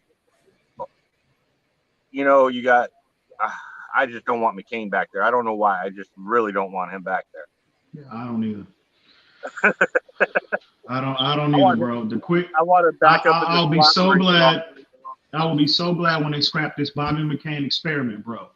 Move on, get him out. He's just not the answer. He can't hold up physically. He's not an elite. I don't think he's he's not the athlete you want back there playing that single high role consistently, at least primarily. So I can't think of his name, but what about that player from Denver who signed that? Did he ever sign his contract? No, Justin Simmons. Yeah. Yeah, they franchised him, I think. Yeah, but did he sign it? Oh, I'm sure he did. I wouldn't mind seeing them try to make a play for him back there. No, I'm somewhat. I like Eric Rowe. We all know how I feel about Eric Rowe's potential. Another year in this role. You know what I mean? People don't know. You know, they're quick. Yeah, but Justin Simmons is a free safety. That's what I'm saying. He's a free safety. Right.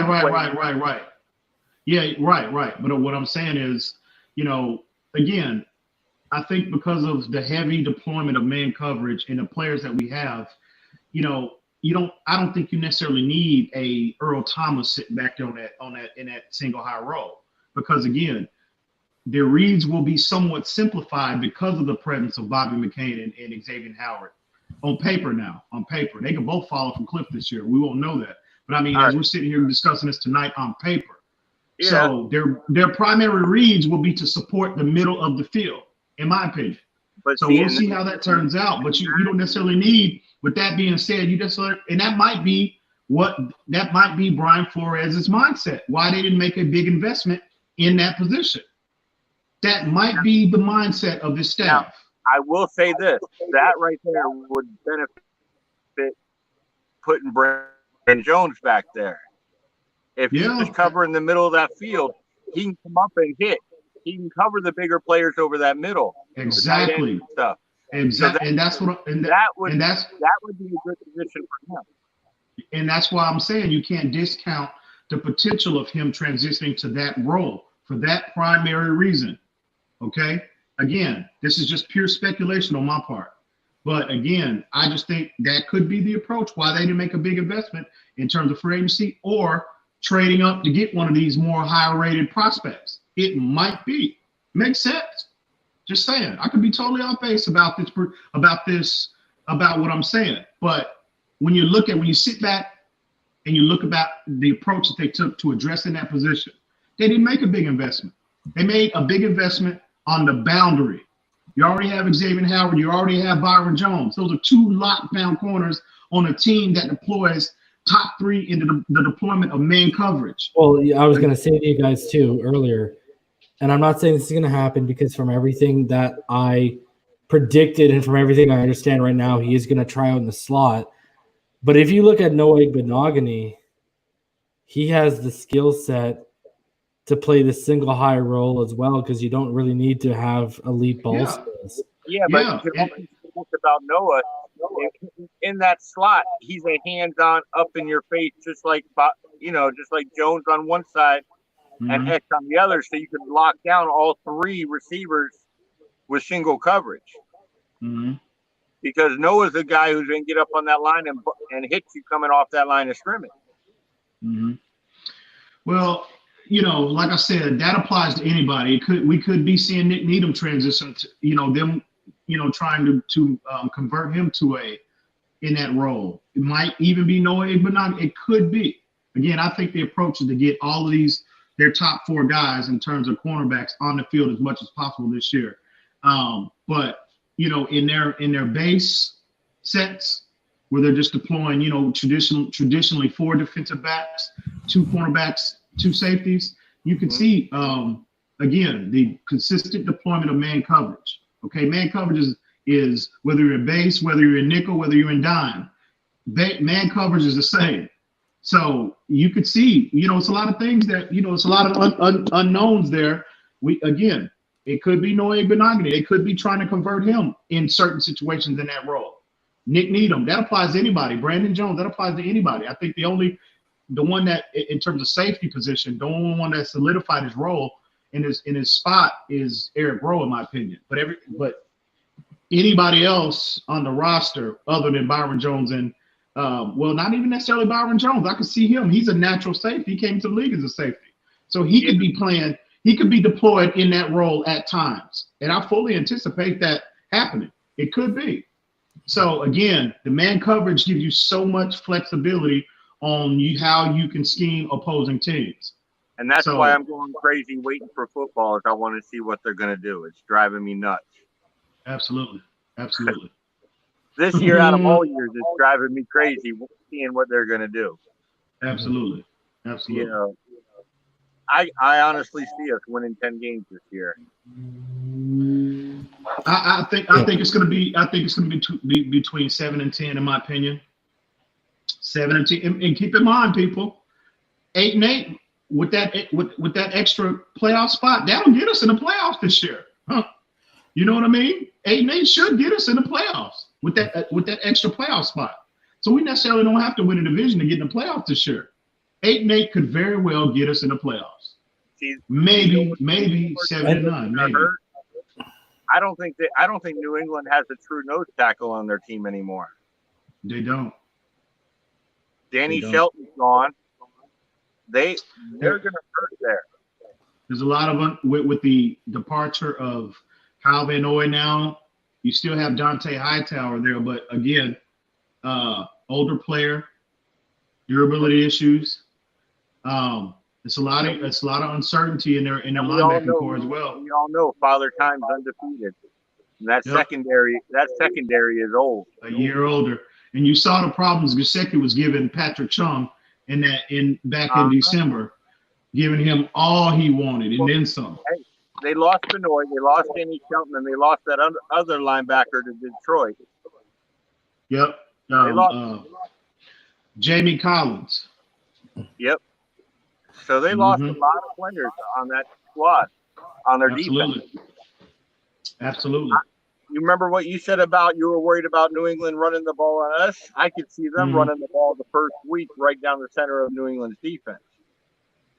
Yeah, it's a possibility.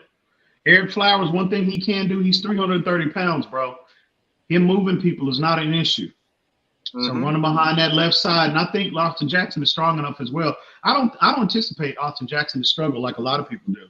I really don't, because he's because of his physical skill set, strength in addition to athleticism. I don't see that. I don't see him. I see him struggling. Obviously, any rookie transition is going to have, there's going to be a learning curve. But again, like I said, when you're talking about offensive linemen, generally when you see them transitioning to the NFL, they struggle with the physicality more than anything, as opposed to technique, in my opinion, i.e. Michael Dieter. There was not a more Michael Dieter's, from a technical standpoint, he was a very sound player technically, but he just struggled with he's just not strong enough at this point to play that role. But Austin Jackson, I don't see that. So we'll see. All right, guys. Todd, we're gonna keep it rolling here because I've already lost a couple people who are sitting backstage. All right, sorry about that. No worries, man. Anything else you want to add before we?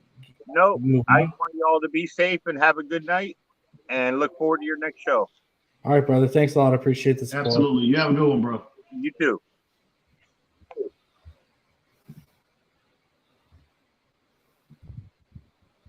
El Reezy 941. What's good, homie? What's up, Reason? What's up, Ian? What's going on with Hey, what's good, bro? What's good with you? Just got out of work. I hear you. 90% of the time I be at work when y'all boys be streaming, man. Like a lot of y'all panelists. Travel panelists cut me loose, man. Man, we appreciate you coming through, homie. Yeah, man. I'm a big fan of y'all, man. Like every day y'all come on, I'll be glued to the TV. That's what's up. That's what's up. But yeah, like Bobby McCain though, like Ain't he around the same size as Earl Thomas? They gotta be similar in size. Yeah. So yeah, they are. They are. Bro, I'm not saying Bobby McCain, Earl Thomas, but if they're the same size and like Bobby McCain, he's a seasoned vet. I think he got potential to at least be all pro. You know what I mean? Mm-hmm. Not as physical as Thomas, though. Right. And see, that's what I was gonna say. You gotta consider Earl Thomas. They are similar in terms of their weight and height. But Earl Thomas has always been a safety, so he trained physically as a safety. Bobby McCain was a slot cornerback. You know, when you're talking about especially players in the slot, you know, you want a player to be, you know, more agile, more so than physical. And Bobby McCain is never, in my opinion, he's never, you know, he was just, you know, last year was his first time in that role. And you saw how he struggled with the physicality part of playing that safety role. Couldn't tackle, tackling issues. Body couldn't, you know, body couldn't hold up. Body couldn't hold up against that punishment. So, you know, but yeah, I just don't think, in my opinion, I just don't think physically he can hold up in that role. But we'll see. He could. Again, I could be sitting here next year with all kind of egg on my face, like I said earlier, bro. We could see he could develop. He could get stronger. Earl could take the punishment because he got about 10 pounds on Bobby, right? I think he's just over 200. He's about just over 200, and McCain's about a 190. Yeah. Oh, okay. Yeah. So what y'all think about New England? No, I think people are overreacting because there's not much to talk about. Yeah, I mean, I was on Larry's stream earlier, and they was talking about some people worried, and some people think that just put New England that much more in the picture. Like, I still don't feel like they got nothing on us. Because with a Liz Frank, I don't think Cam's gonna be running like that. He might get you 10 yards here and there, scrambling, but it ain't gonna be that 2015 Cam, bro. Yeah, I'm not too worried at all, bro. I think our defense is built. We're building a defense to beat a Patrick Mahomes, so a Cam Newton ain't nothing. Right. You know what I mean? So, yeah. Like, let's be honest with ourselves, bro. So if you're beating, you know, I think our, you know, what's he going to expose? The middle where the safeties are? Is that what he's going to try to expose the high safety?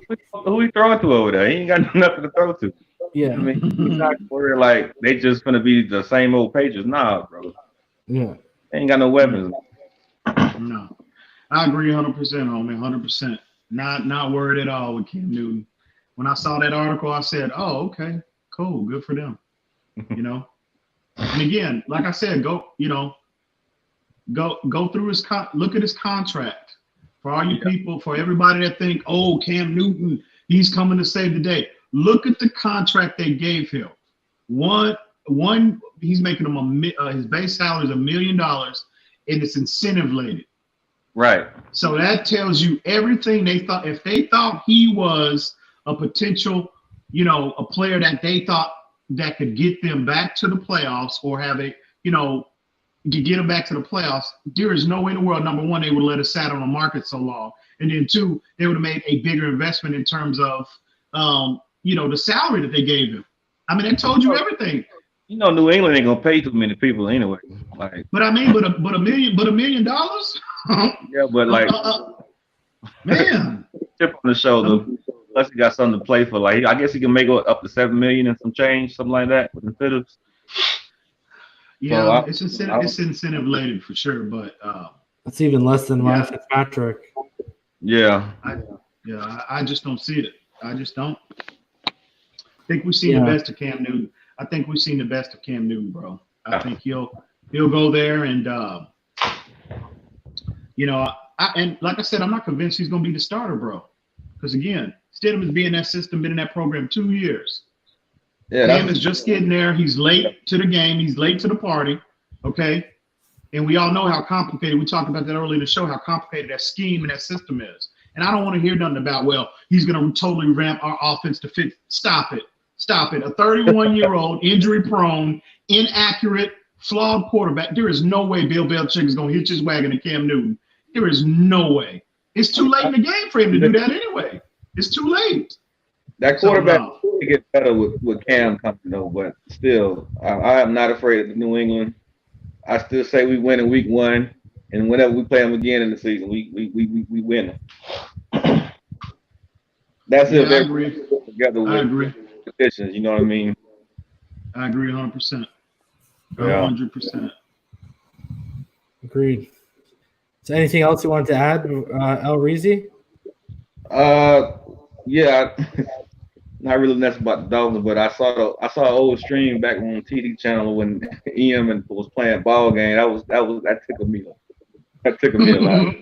Don't worry, it's more of that coming on me. Stay tuned. Friday night. More of that coming on me. Friday night. Make sure you tune in Friday night because EM's gonna play Quentin Riddle.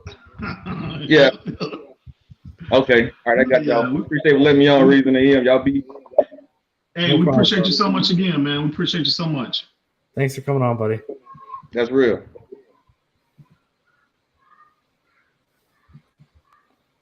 Larry L, what's going on? Hey guys. What's good, homie? Everything's What good. is good? Man, what a day to start the week, huh? Last night I go to bed. I watch TV around 9 o'clock, and I go to bed. I wake up in the morning, and I'm turning into TD show, and Cam Newton signed with the Patriots. Came out of left field, totally out of left field. Because New England, I've been following their discussions up there. Nobody seemed to believe they were going to sign Cam Newton up there. Guys, I am confused about it. You know, to me, it's telling us that they don't have the confidence that Jarrett Stidham is ready.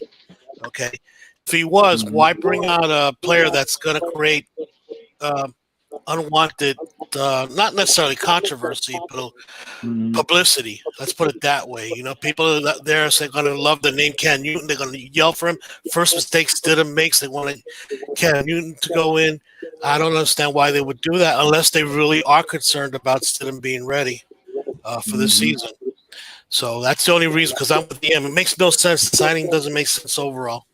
I've never been a Cam Newton fan, and now you add up all his injuries and, you know, yeah, they say he's 31. Yeah, but he relied on his athleticism at 31. And the running quarterback at 31 I haven't heard of too many. You know, we'll see what Lamar Jackson is going to look like in a couple of years from now if he doesn't. And by the way, I like Lamar Jackson. Okay, I'm one in there saying he's a better passer than people credit. But EM is right. He's got to work at that, not rely on just the talent, you know, to learn how to be more, stay in the pocket and discipline more. But I do like Lamar Jackson. One thing I didn't bring up today, the Patriots defense is interesting. They're talented. Okay, they were top 5, but in a way, it was a kind of a freaky year for them. Okay, and I don't know if they could duplicate that. You know, this team had 25 interceptions. Just after that was only 18. Most of the leagues were on 14, 13. I couldn't narrow it down, but I think they had anywhere 15 to 17 fumble recoveries, which was one of the top in the league. And they had the highest points off turnovers. Okay, and just the fact that it's hard for a team to duplicate those kind of numbers year in and year out. You know, then they lost. I'm sorry, we got into a discussion about that. They lost Van Noy and Collins. Got to be a bigger loss than some people are giving it credit for, because New England needs their linebackers and their safeties when they blitz to create the pressure. Their defensive line is not one of they don't perform better than we are if we really get down to it in pass rushing. And you take Van Noy and I don't know about how many sacks or pressures Collins had, but I know Van Noy had 58 pressures. You take that away from a team and you substitute Uchi and Jennings. There's no way they're gonna. I love Dante Howard. I'm with you, but that's only one player. Okay. Uche's a beast. Josh Uche was a beast at Michigan. I'm not as high. Yeah, I know a lot of people. I'm not as high as. Still a rookie though. And still a rookie. And one thing we learned about rookie pass rushers is the first year is a learning year. Then, you know, usually you don't get the best. I mean, Bosa kind of turned it upside down. That's Bosa. You know how many Bosas come along.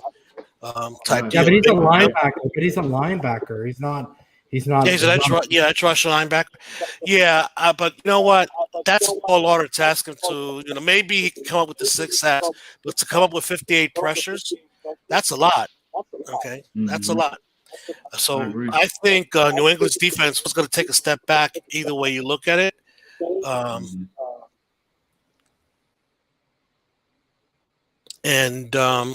the way, right? I believe so. I have not found one yet. But other when Bill Belichick inherited Drew Bledsoe, the only quarterbacks that ever started for him were quarterbacks he drafted. Okay? Think about it, right? That's Hoyer, Garoppolo, Castle. Okay, they were all drafted by him. He never started a quarterback he didn't draft. And Jacoby Brissett. Jacoby Brissett was the other one, right? So that's just an interesting fact. So I don't see that. Guys, this AFC East is you're gonna have a lot of uncertainties, but when you say you cannot say it's interesting this year, how much last time we said that about the AFC East? I could see the Dolphins, if they gel quickly enough, at the point, I'll say this, at the point they gel, if they gel, they're going to be the best team in the East at that point. Okay, I have no doubt about it. Look at our talent compared to others. It's not a question of talent. Our talent hasn't played together, and some of them are young and have to prove it. But if they do gel together, at that point, we're the best. New England has it up on all of us because the players that they have there, we know what they're capable of. Buffalo is, strangely enough, Josh Allen is poor man's Cam Newton in my book. No, not that he lies athleticism, and maybe he's even better. I'll give him that better runner than Cam Newton, but no way was he even a better passer than Cam Newton. Not in my opinion. And he's not Cam. I'm with you, Ian. Cam Newton is not anything close to being an elite passer in the past. So yeah, I'm with you there. So those are some of the things I think we got to look at, and it's going to be fun this year, guys. One way or the other, it's going to be fun. It's not this AFC East is not going to be boring like it was in the prior years.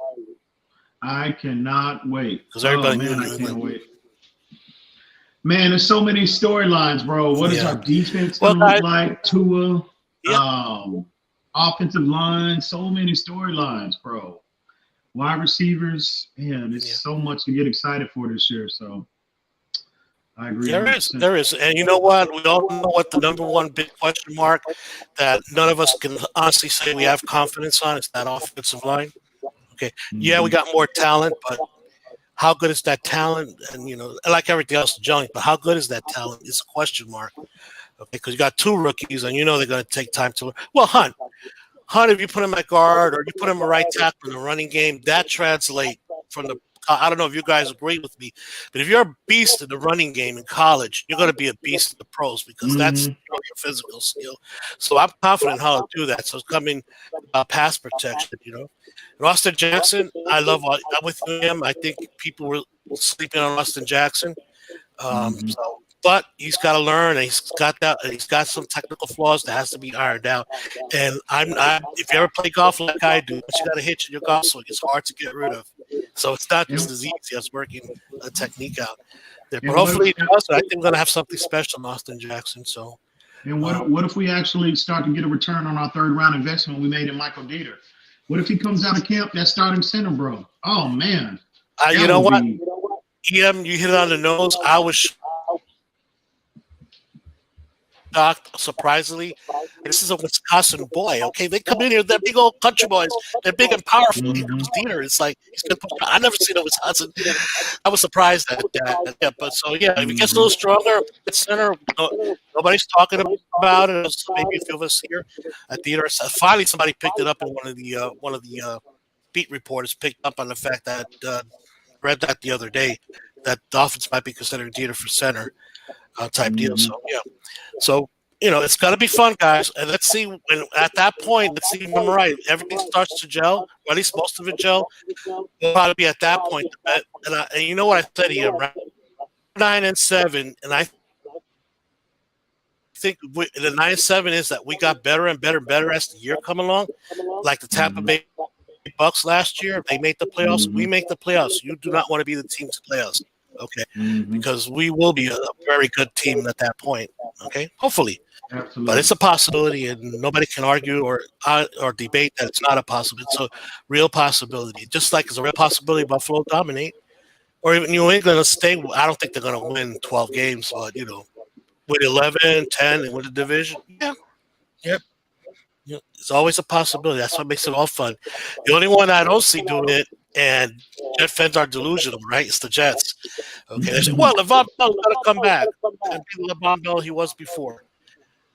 What the hell's going to give you that idea? Physically, he didn't look good, and then he's dealing with Adam Gase who don't like him. Okay, so he was not an Adam Gase guy, as people like to say, so anyway. That's my point, guys. If you have anybody in the back room, I'll I'll let you get some people in.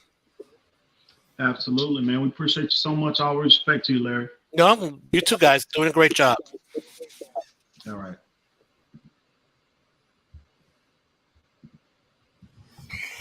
So yeah, we actually lost about 4 people who were backstage during all that. I apologize, guys, for everyone not being a little bit quicker.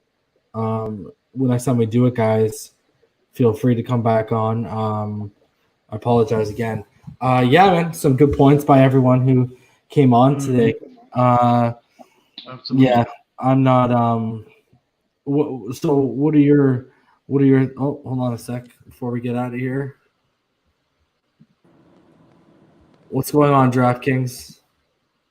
Hey, what's going on, Reason and EM? DraftKings. Oh man, I was gonna call you out Hands too, up, baby. I was gonna call you out too. Before we got off stream. What's going on, man? Nothing much, man. I just completely disagree and agree with you guys as a Dolphin fan as well. But I honestly think Cam Newton is here in this division, the best quarterback in the division. And he has it easy for the first time where he's just going to most likely just hand it off. And he's going to be highly accurate. Cam Newton is going into a situation exactly how we think Tua is going to be in this situation. He's going to have it easy with a top 5 defense. He's so versatile and explosive. I'm not saying he's a Lamar Jackson. He's not going to need to run that much. He has a great offensive line and an overall team around him. He can just do his job. Bill Belichick calls a screen. Bill Belichick calls a quick slant, inside power handoff. He doesn't have to audible.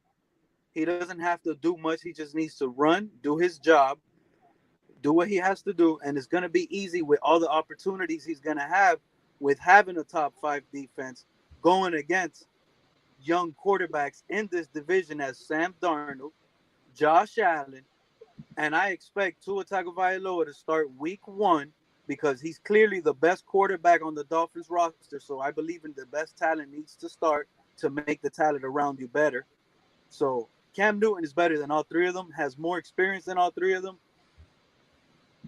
And beside his MVP season, his average numbers are still better than those 3 quarterbacks that I just named, if you want to add Fitzpatrick instead of Tua, which he hasn't even taken a snap in the NFL yet. And that's just what it is. I disagree. I think Cam Newton is going to have a phenomenal year. And as a Dolphin fan, I think it's going to be great to see that competition and to see what level of competition the Dolphins are in right now, because it was either going to be the Dolphins winning this division if Stidham and Hoyer started. Reason? Yeah, I don't know about this Cam Newton, because I mean he's only had really passing the football completion percentage wise at least one really competent season since his MVP season. We basically proved that a third of his completions and a quarter of his passing yardage and a quarter of his touchdowns were all allocated to one person that he's not going to have anymore. I mean, you could put Rex Burkhead, James White, Sony Michel together in a machine, and you're still not going to get half the player of what Christian McCaffrey is. When you look at the receiving core, is there even a DJ Moore on this team? I don't think so. When you look at their offensive line, I mean, the interior is good, but Isaiah Wynn, I mean, in their tackle situation, it's all right. Top 5 defense, I don't see it. I think they lost way too much top 5 defense, especially for historically for the first half of last season. Historically, they were putting on paper one of the best defensive seasons ever. And then when you look at the back half of the season, kind of fell off a cliff. And that's why they ended up losing home field advantage and getting knocked out in the first round. I think you're going to see more of that defense you saw. And that was a defense that also had Kyle Van Noy, Jamie Collins, Danny Shelton. And those guys aren't there anymore. So they were already struggling with those 3 players who are, I've talked about Jamie Collins on TD's platform months and months ago. I brought him up as a point of he's the perfect defensive player when you talk about scheme fits in terms of look at what he did when he left the Cleveland Browns. He absolutely stunk the place up when he went to Cleveland, came back to New England because he got paid after leaving New England, came back to New England, had a good year last year. So what did he decide to do this year when he left? He went to a very similar scheme that Matt Patricia runs so he can basically hide his deficiencies. I don't see this defense like I said earlier, for Cam Newton and them to be competing for the AFC East, you need to see a couple things. You need to see Sony Michel regain 2018 playoff form. You need to see N'Keal Harry prove that he's not a bust for where he was drafted at, because historically he's one of the highest wide receivers that Belichick has ever drafted. And you need that defense, what we just named, had lost 3 key pieces. You need them to consistently, not for just one half of the season, have the defense that they had last year. And those are a lot of what ifs, and you're asking for a lot of guys to find old form, and you're asking a lot of that defense to find the form they had last year. I think there's way too many variables.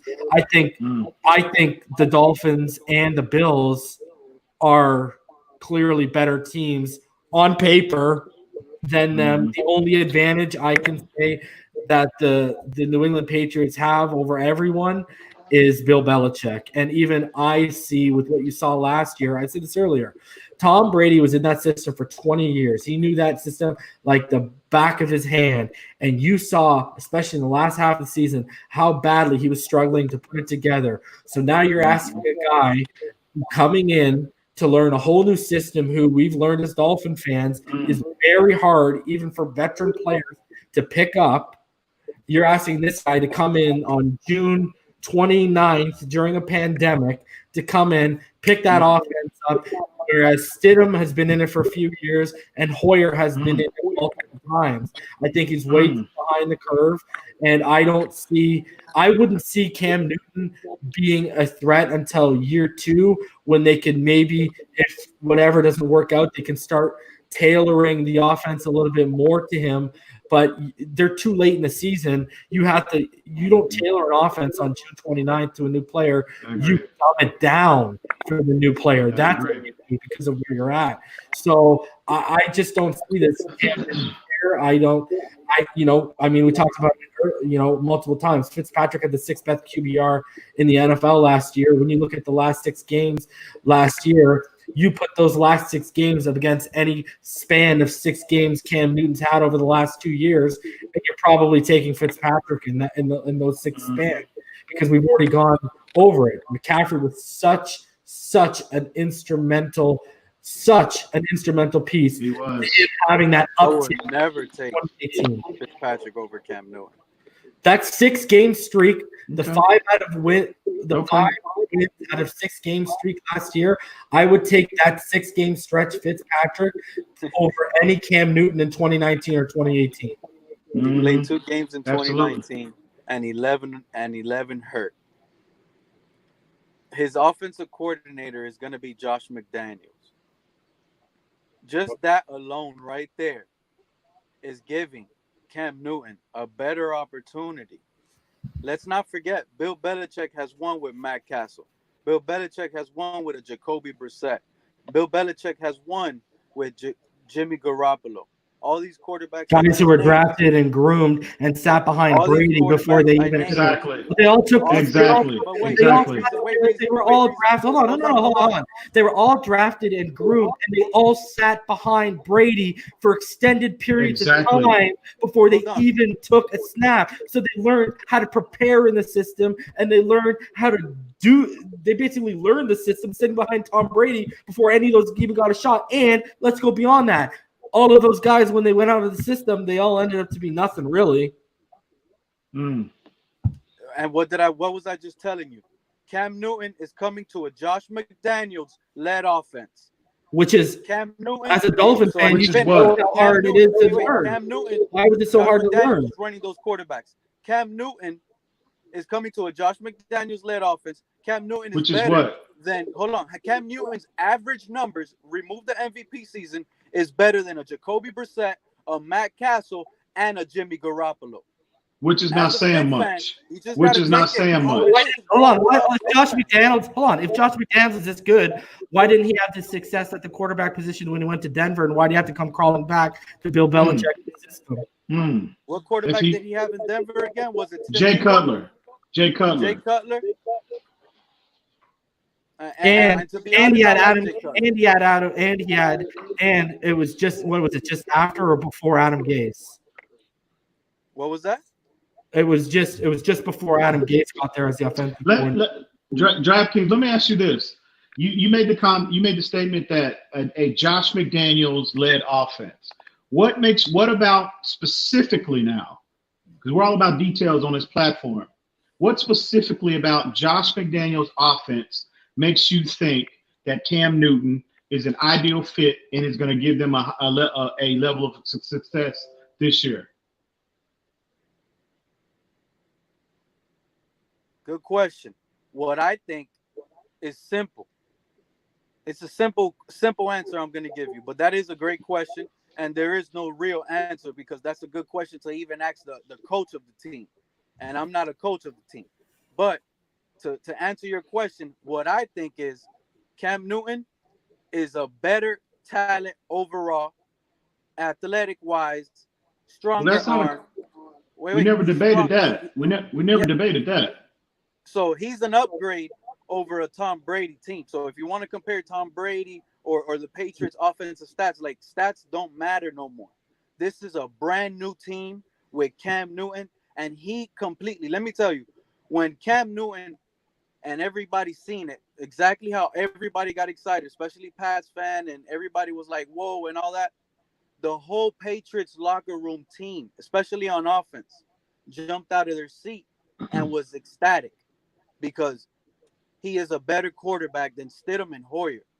They have better hope now. They have a better chance of winning now.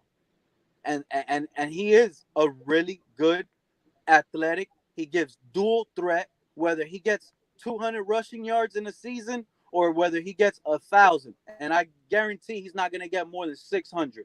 He might not even get to 500. But if you put him in a situation in situational football and you keep giving Cam Newton short field position, handling off with a great, because he's going to have a good defense. I understand what you're saying, Reason, when you said that they lost key pieces, but they lost nothing in the secondary, and their secondary was top to none. So linebackers' jobs are easier when corners can shut down receivers.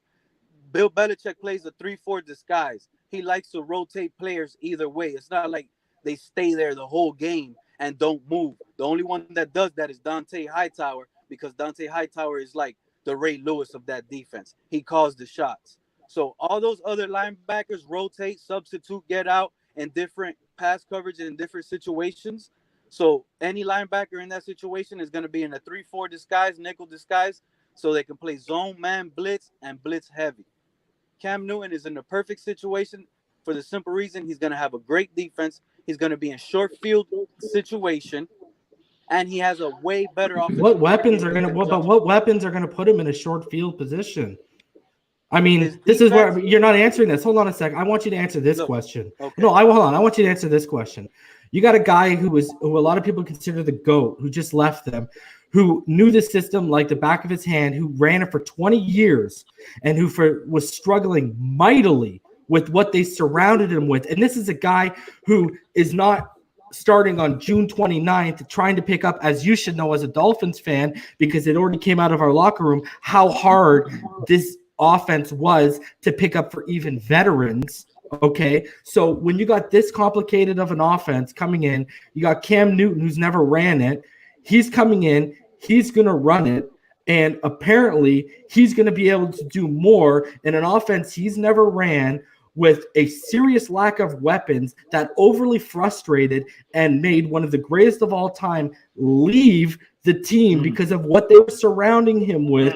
And he knows that offense. No one could run that offense better than Tom Brady. And even he said, I can't win with this. But we're now expecting Cam Newton, who's never won a Super Bowl, who, like EM pointed out, was easily shut down by man coverage when he was in the Super Bowl. We're expecting this guy to come in and carry this team to a Super Bowl when a guy who won, 6 Super Bowls said, yo, I can't work with this anymore. I don't see it, bro. Logic does not come into play with that assessment, man. And EM, we're talking about a 42-year-old Tom Brady who knows the system, but this system isn't about this system. No, they won 12. This system is not about moving. This system is not about athleticism or moving. Why do you think they want? No. Why do you think they wanted Josh Rosen, bro? That's who they wanted in the draft. Why do you think they wanted Josh Rosen? Because they don't look for athleticism. You want a efficient pocket. This is the one of the few offenses in the NFL that is tailored for a pure old school pocket passer, and that is the last thing Cam Newton is. Exactly. The floor is yours. If you really want to break down the schematics, this is not suited for his skill set. This is what I'm telling you. The Patriots won 12 games with a 42-year-old quarterback who had nothing around him. With a top 5 defense, first run approach. If we put Cam Newton in that same situation, in that same offense, they are going to win 12, if not even more. You can't say that. You can't say that, bro. Because this whole offense is based off timing and rhythm. Cam Newton has none of that with this offense. You're just literally, you're just literally trying to Madden this and plop him over from Madden with his rating into it. Bro, schematically, he's not a fit. Schematically, he's not a fit. You sound like TD right now. You sound like you need to stop watching TD so much. You sound like TD right now. No, that's what you sound like. Is a better football player than Tom Brady is. He's not a better passer than he's not, bro. And you have to be a good passer in this offense. You're sitting here thinking this is a rollout RPO option offense when that's not what it is. That is why they wanted Josh Rosen, and that is why in this offseason you heard rumblings of why they wanted Josh Rosen. Do you know that Bill Belichick is the most versatile coach there is? When Tua Tagovailoa, and I know you guys love Tua Tagovailoa in 2018 in college went into a run-first approach with Josh Jacobs. Next year, he said he didn't want that offense, and he told his coach he wants to switch it up, and he switched it up because of what his talents are for. What are we talking about? Hold on a second. Bill Belichick is going to switch it up and put Cam Newton in easy situations and put him where he wants. It's June 29th. You can't change. Dude. Wow. The offensive playbook has already been handed out to players. You cannot change your offensive playbook. I'm putting that date, June 29th, because it's funny that you're saying that June 29th, and he's going to be. They've already done the Zoom sessions. They've already done the Zoom sessions. You're sitting here saying now that they're going to tailor the offense for him on June 29th when they've already done Zoom sessions. The playbook is already installed, and now you're saying they're going to flip the whole playbook? Bro, that's a recipe for disaster. The only way that he would fit in is you have to dumb down the playbook for him. You do not tailor a playbook at this time. You need a full offseason to tailor. Exactly. You can't sign a guy you're under a month away from training camp starting. You can't start all your rookies. All these guys have been handed your playbook. It's not possible. You can't start changing. It doesn't work like that, man.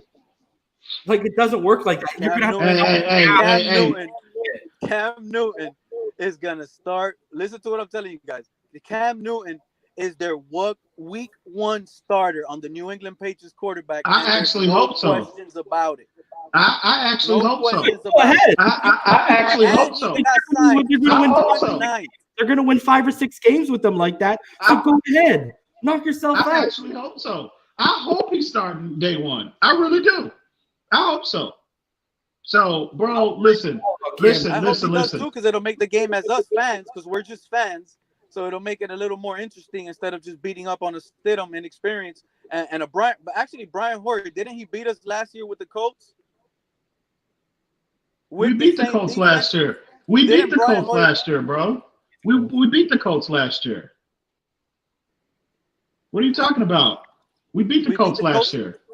Yeah, we beat them the last 2 years. We beat them the last 2 years. I could have sworn we might have just won with a late field goal or something in that game. We must have struggled, but Brian Hoyer put it on us. Brian Hoyer also had one of the best offensive lines in the NFL. I know, right? I know. But he has one in New England as well. Quentin Nelson is better than Joe. That's what I'm trying to explain. Nelson is better than everyone on that New England Patriots line. It's not even close. Quentin Nelson, he's the best in the league, period. Best interior player in the NFL. The Colts have arguably, they do not have a top 5 line. They don't even have a top 10 line. The Colts have a great line, but so do the Patriots. So that's why the Colts have a top 5 line. The Patriots, top 5 defense. The Patriots do not have a top. Handed off to Sony Michel. Patriots do not even have a top 10 offensive line. Hey, look. It's gonna be really hard to stop Cam Newton when it's 3rd and short. It's really gonna be. How are they gonna get to 3rd and short? That's what I'm trying to figure out. Who's gonna take him there? Do you think Cam Newton is better than Josh Allen? Right now, no. So Josh Allen is better in your opinion? Yes, Josh Allen's far less banged up, and because of that, he's far more athletic right now. Yep. If you look at Josh Allen, is basically what Cam was when he came in. He's just a little less accurate. Mm-hmm. Do you think Cam Newton is better than Sam Darnold?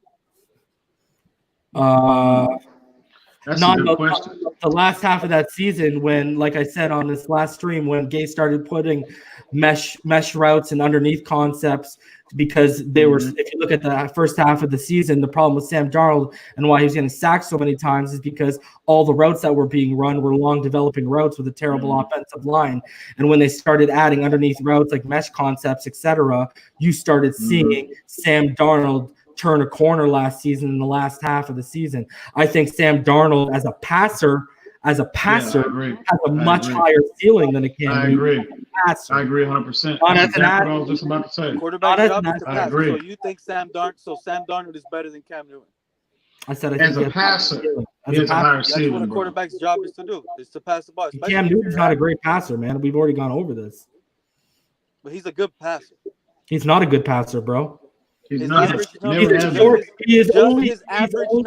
are better than Josh Allen. Bro, but you're not breaking it down. See, you're just looking at the stats. You're not looking at the context of those numbers, bro. And the context of those numbers tell you he's only effective on 3 things: check downs, short throws, and intermediate tosses. When you check his numbers and his analytics on 20-plus throws, even 15-plus yard throws, you start running into serious accuracy issues and serious problems. So, I mean, that's the context of it, bro. Listen, DraftKings. Hey. Is not better than Tua Tagovailoa right now. What? How is Cam Newton not better than Tua Tagovailoa? No. As a passer? As a passer? Right now, Tua Tagovailoa is injured. His hip is broken. He's injury prone. It's all of this. He's coming off even worse injury. What does that have to do with talent? What does the hip have to do with talent? What is a hip? This guy, I want you to go right now. Okay, next time we go live, you go find me a clip and you go try and find me a clip of Cam Newton either doing 1 or 2 things. I'll make it simple for you. I won't even go into the extra stuff. You go find me clips of Cam Newton manipulating safeties or corners. You're saying Cam Newton's injury and he's old. Hold on. No, I'm talking about as a passer. No, we're talking about as a passer. I'm talking about as a passer right now. You asked me who's better. I'm telling you as a passer. So you go find me clips of Cam Newton. You said as a passer. I never told you as a passer. I told you as a player. As a player, he's more talented. Yes, he is a more talented football player. You're talking about the guy who's coming out of college. Sam Darnold is better. Josh Allen is better. Sam Darnold is better. Sam Darnold is better as a passer, but not a better athlete. It's exactly what I said. Exactly what I said. And so here, let's stop deflecting. I want you, for next time we go live and bring people on, you go find me clips of two things. Cam Newton manipulating safeties or corners with his eyes, because I'll tell you right now, you're not going to find it. And two, I want you to find me a consistent showing of his footwork and his ability to climb the pocket, because if you actually watch Cam Newton, he creates more pressure on himself than pressure allowed by the offensive line in front of him. And that's I'm gonna say. You know what? I'm gonna say. Hold on. Ian, hold on. Go ahead. I want reason to find me how many times have Cam Newton forced teams into putting in nickel packages in on I formations, making it more powerful, because you have to put a spy on a Cam Newton because of his mobility and his threat of deep passing, especially if he gets time in the pocket. Cam Newton forces teams to play a certain way that the defense is scared of. So for a fan to say in 2020, a 2020 Cam Newton, you're talking about 2020 Cam Newton, but Ryan you're not doing that. 2020 Cam Newton, really? And just took the Titans to the championship game off an injury. Drew Brees came off an Derrick injury Henry's back. and came Derrick back Henry's back. and won Super Derrick Bowl. Henry's back. Tom Brady broke Derrick Henry. Derrick Henry had to have Derrick Henry was historically happened, bro. It's part of football. Exactly. Like, this is hilarious to me, bro. Yo, I don't know what to tell you, but Cam Newton, you talk about as a passer, I'm just trying to tell you not that even Cam in Newton the is a better quarterback than all of the other quarterbacks in this division. I'm not saying that the Patriots are the best team in the division. What I'm trying to explain to you guys is he is the best quarterback in this division. He is the only quarterback that made it to the Super Bowl to be the best quarterback in the NFL. And really had no talent around him, and he did it by himself. Dude, what is the number one prerequisite? He's not going to have to do everything. What's the number one prerequisite for being a quarterback? What's the number one prerequisite? Is my argument. What's the number one? He doesn't have to do all of that. He's going into a simple. What's the number one prerequisite for being a good quarterback or a great quarterback in any division or any league? You have to be a great or a good passer. Cam Newton is either one of those. So I'm not going to sit here and listen to absolute nonsense that has already been. Whether you want to go to the analytics, whether you want to go to the film, what do you want to take? It's already been disproven. We've already proven. When you go 2018 is his best season since his MVP season. And what happened? What happened? A quarter of his yardage, Christian McCaffrey. A quarter of his passing touchdowns, Christian McCaffrey. 33% of his completions, Christian McCaffrey. You want to sit here and let's do that. 67.9% completion percentage that year at 2018, when 108 of your completions out of your 320 are towards Christian McCaffrey. What does that tell me? Check down Charlie much? Check down Cam.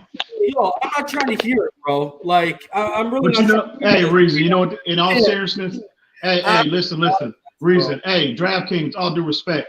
But this is the reason why, if you go back, you know, when we started appearing on TD's platform, what's one of the things that what motivated me to even engage anything of this nature in terms of getting on streams and trying to educate people.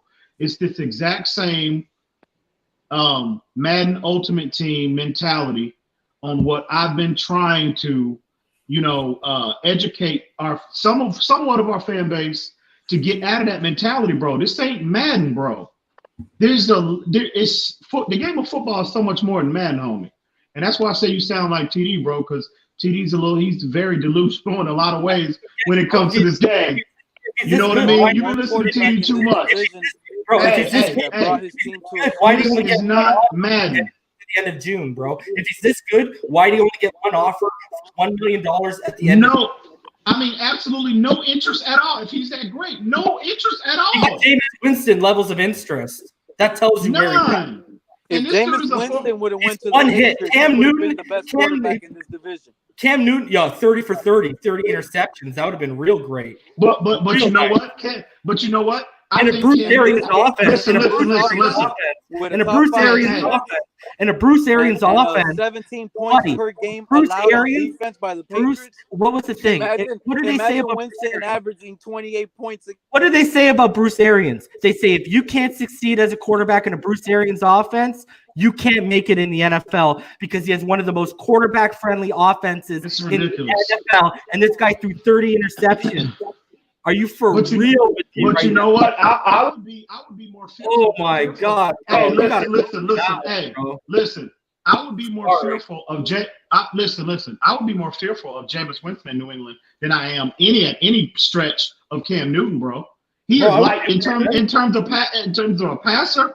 Jameis Winston has always been light years ahead of what Cam Newton is, in my opinion. So, man, I don't get it. I don't get it. Cam Newton wasn't even a great passer at Auburn. Go watch a lot of his route concepts that he was hitting these guys. They were manufacturing space for their receivers, and a lot of his damage was on the ground. Jameis Winston, he's got a serious turnover problem. He's got a serious processing issue. This guy's coverages are a serious issue for him. He's never developed it, but there's no denying the arm the guy has. He's exactly. I won't deny that, but James Winston still would have been an absolute turnover nightmare and a turnover machine if he would have came into this. Because again, you think Jameis Winston is going to consistently beat press man against this secondary? It's not going to happen. Again, here's another little homework project. I want people to go find me multiple clips of Cam Newton hitting tight window throws, because again, Cam Newton and tight window throws usually don't belong in the same sentence. So I mean, this is not going to happen. My problem here is two things. One, y'all get hooked up in the past. Two, you read a stat line and you don't look into the analytics and you don't look into the context of the stat line. You're taking the stat line at face value. This guy, since 2015, hasn't even managed a 2-to-1 touchdown to interception ratio. And we're going to sit here and say that this guy is going to come in here and light up this defense, or the Bills defense for that fact. I don't see it. Maybe they have more success against the Jets because their boundary guys aren't great. Brian Poole in the slot is good. The safeties are good. Maybe they have more success because they don't have great they don't have great cover guys on the boundary. Other than that, I don't see him lighting up Tre'Davious White. I don't see him lighting up any of our four. I just don't see it, bro. And Tre'Davious White is the type of guy who can take away half the field. So good luck against Buffalo, too, because Buffalo probably going to get pressure on you. Because, like I said, we noticed one of their strengths was their interior, but they got a pretty good edge. They got a pretty good stable of edges over there. In Buffalo, what's the weakest thing to the New England line? The tackles right now. Right. So, I mean, I think at the end of the day, I think Jameis Winston would have been a better fit in New England for what they do. At the end of the day, I would be more fearful of him in that system and Bill Belichick, bringing discipline, establishing discipline in this game, because Jameis Winston, his problems have always been a mental issue for whatever reason. But in terms of pure passing in that system, how they do things traditionally, I just think Jameis Winston would have better fit. But we'll see how that dynamic plays out. It's so funny to me because these people that think Cam Newton's going to plop in there, man, that offense. I agree. It's crazy to me. I don't understand that. Based on time. I don't understand. And people don't get it, bro. I don't. It's crazy to me that I don't get it. I don't understand it, bro. But again, you know what that is? Reason, real talk. That's that Madden Ultimate Team mentality, bro. That 2 a.m. Sports Center highlight, Madden Ultimate Team mentality. That's what that is, bro. And it's like a virus that has been just destroying and decimating our fan base, bro. Their mindset.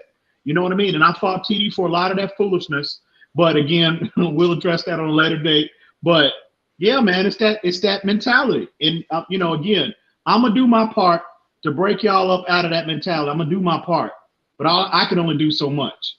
But anyway, man, it's ridiculous. I just don't get this Cam Newton infatuation. I really don't. I don't understand. Bro, and who's gonna be the McCaffrey bail? Who's gonna be the McCaffrey check down, bro? Who's Don't gonna get be, it, man. I who's don't gonna be understand. the Steve Smith or Greg Olson or DJ Moore over there? I'm having a real serious problem figuring out where the talent, like, that's it. Like, how are they going to be in third and shorts? Who's going to get them there? You're literally banking on Sony Michel has to find his form from 2 years ago in the playoffs. Keneal Harry has to do a total 180 and prove that he wasn't a bad pick by Belichick. Mm-hmm. Julian Edelman, I mean, is a shell. That's a 35-year-old Julian Edelman. He's a shell of himself. I just don't get the tight end room. That tight end room is an absolute. It's a no frills. It's a no name group. You're expecting someone in that group, an Asia or a Dalton Keene to step up, and I don't see that happening. So I mean, I don't understand where all this talent, where this. You're like, it's so logical to just sit here and examine this as, okay, a guy who ran this system for 20 years and who gained the reputation of being one of the greatest, if not the greatest of all time, in this game, in that system, he gained that reputation in this system. Even he said, enough of this, I'm out, because this system is based on talent, rhythm, and timing, and y'all don't got none of those right now. And you can knock about whether he's 42 or whatever, but the fact of the matter is, guess what? When he was 41 and he had some weapons with Gronk, he made it happen. Yeah, that's true. And again, what are people going to say if he goes to Tampa and Tampa goes to the NFC Championship this year? It's going to be on Belichick and the Patriots last year. It ain't going to be on top. I mean, I just don't understand how they easily discount Brady. It's all this. He struck. I mean, we saw how mightily he struggled in December, bro, with Nick Needham as your number one cornerback, and the rest of your secondary was playing at Lowe's the week before, was working at Lowe's the week before. You saw how he struggled mightily. Because now you have hopefully a healthy Xavier Howard. You bring in Byron Jones. You bring in a first-round pick. Implement those into your secondary, and you think, oh, I just don't understand the logic, bro. You hit it right on the head. Where is the logic? I don't understand. June 29th, you're going to expect this man to come in and to comprehend one of the most difficult playbooks there is in the NFL to comprehend. And, bro, remember when Ocho Cinco? I don't know if you heard it, but did you hear Ocho Cinco when he talked about just learning the route trees and the absolutely for each play? He was like, exactly ridiculous. Exactly.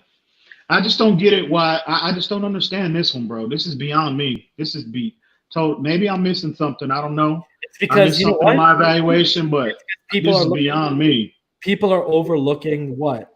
Okay, they are overlooking the schematic issue again. You want to talk about if Jimmy G, Jacoby Brissett, Matt Castle are less talented guys than Cam Newton. No one's going to argue that. The difference is those guys were drafted and groomed into that offense, and for multiple years watched Tom Brady, again, the greatest to run that system and one of the greatest ever. They watched how he prepared week in and week out in that system. So way different.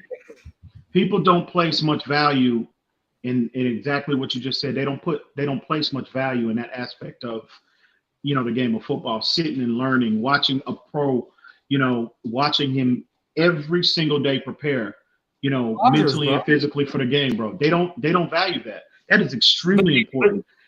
But they do when they talk. But they'll be the same people that, Aaron Rodgers sat behind Brett Favre for a couple of years. Why do you think that was? Exactly. So, but yeah, man, it's that Madden Ultimate Team mentality, bro. And hopefully, we can help. And me too. I'm not sitting up here saying I know everything. One thing about it, I want to be educated and educate if I can at some point. So, but when you're discussing an issue and you have analytics, you have film, you have everything to substantiate your point, and people are still trying to argue just based off their opinion. Well, I think Cam Newton can do this. I think Cam Newton can do that. It just blows my mind. It just blows my mind, bro. So, but again, much love to DraftKings and whomever, co-signed this Cam Newton. DraftKings, you're always welcome back, bro. So just so you know. Yeah. So, but yeah. I wanted to get out of here because we're at 2.5 hours. It's 12:30, Mm-hmm. and I'm not about to get into a 30, 40-minute debate that we're just going to keep going around in circles where, I'll be completely honest with you. If you want to make an objective opinion, that's where the films, the stats, and the analytics start to come into play. More specifically, the analytics and the film. And I'm not going to sit here and start arguing objective and subjective opinions about a player because you know what? As a passer right now, yeah, Sam Darnold is better. As a coming out of quarter, if you look at this, you go ask this one. Now, you want to ask people who was the more exciting player coming out of college? People are going to say Cam Newton. Absolutely. You're going to say who's the more well-rounded passer and quarterback? People are going to say Tua Tagovailoa coming out of college. Mm-hmm. That's going to be your difference. People are going to say Cam Newton was more exciting coming out of college. Why? Because of his ability with his legs. And they're going to say Tua Tagovailoa was arguably one of the best rounded quarterbacks to come out of college. And see, we're not. I want to you cannot compare injuries. And I'll tell you this why. Tua Tagovailoa is, and I've talked about this multiple times before, so I'm a broken record. Tua Tagovailoa is 22. Cam Newton is 31.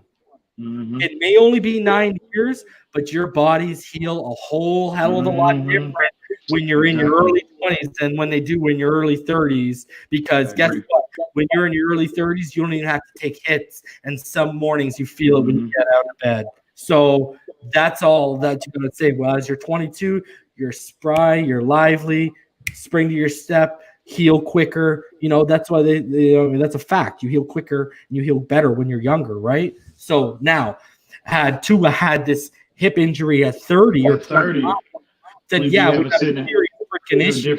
Exactly. And I would probably say, this isn't good moving forward. So you see how he responded to Tua.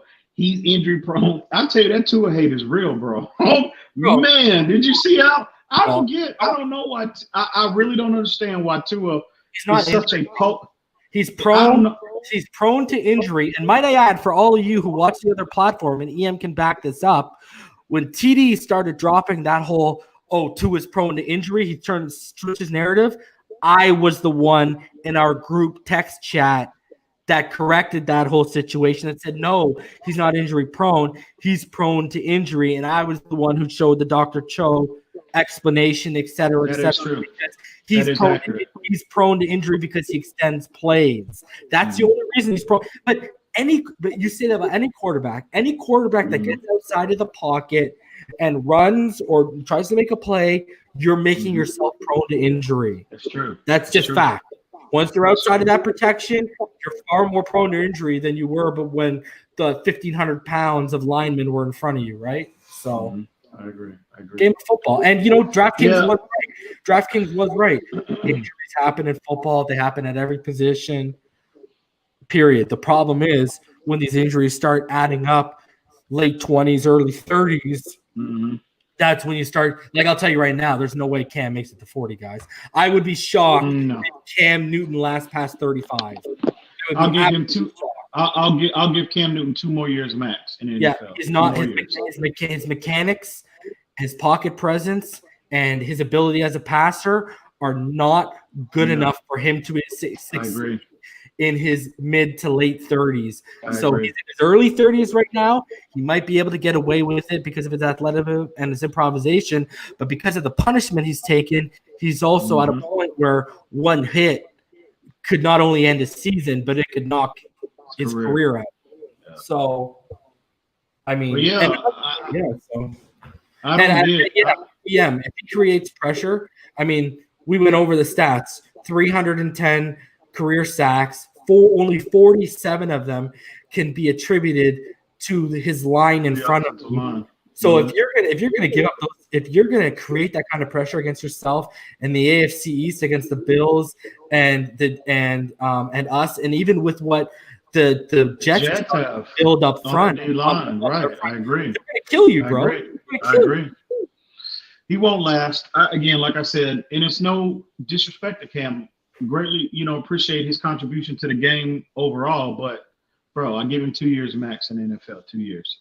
So, yeah. But that Tua hate is real. I tell you, see how his mood just totally changed when it comes to Tua. That Tua hate is real. I don't understand. Even after, I never understood why Tua was such a polarizing topic within our fan base, bro. I don't get it. I just don't understand it, why these people continuously are trying to spin this narrative about this kid. And I always extend this invitation to everybody. Okay, if you don't like him as a prospect, show me why. Please. Go dig up the film, get something tangible where we can sit and objectively evaluate him. Show me. And I'm still waiting on that. And I extend that to everybody. I'm waiting. But everything is all about my opinion. Oh, he's this. I think he can do this. I don't think he can do that. I don't want to hear that. That's ridiculous. So I'm not saying DraftKings is, because I don't know what his pre-draft stance was. But certain people, I remember certain people in this community, okay, we all know the names, okay. I think they're just so dug in on their stance that, I mean, we're getting to a point where someone's coming out here saying, oh, he's my favorite player, but then at every corner he's trying to discredit the guy. So, I mean, I think people are just so dug in on their pre-draft stance that they want him to fail so they can turn around and say, ha ha, I told you I was right. I agree. A lot of people are like that. I agree. And they're also, and there is the sect of Herbert lovers. The sect of Herbert lovers, they want to be proven right. They want to see Herbert do good in LA and Tua fail in Miami, bro. Mm-hmm. So, I mean, the Burrow people aren't really that bad because they knew we didn't have a chance of getting him to begin with. But the Herbert people, you know what I mean? I just don't understand it, bro. This is one that is just, is beyond me, bro. I just don't get it. You talk about the tape, you talk about off the field, and he's our quarterback now. And you have these people still trying to spin this narrative about him. And again, it's 110% opinion based. There is nothing objective about it. Go dig the film up. Let's sit here and evaluate objectively. This kid is a prospect. I know I said I don't want to. Well, this will be the last time, hopefully. But I don't want to. I'm evaluating Tua as a Miami Dolphin from this point on. I don't want to look at it. I don't want to dig up any more Alabama film.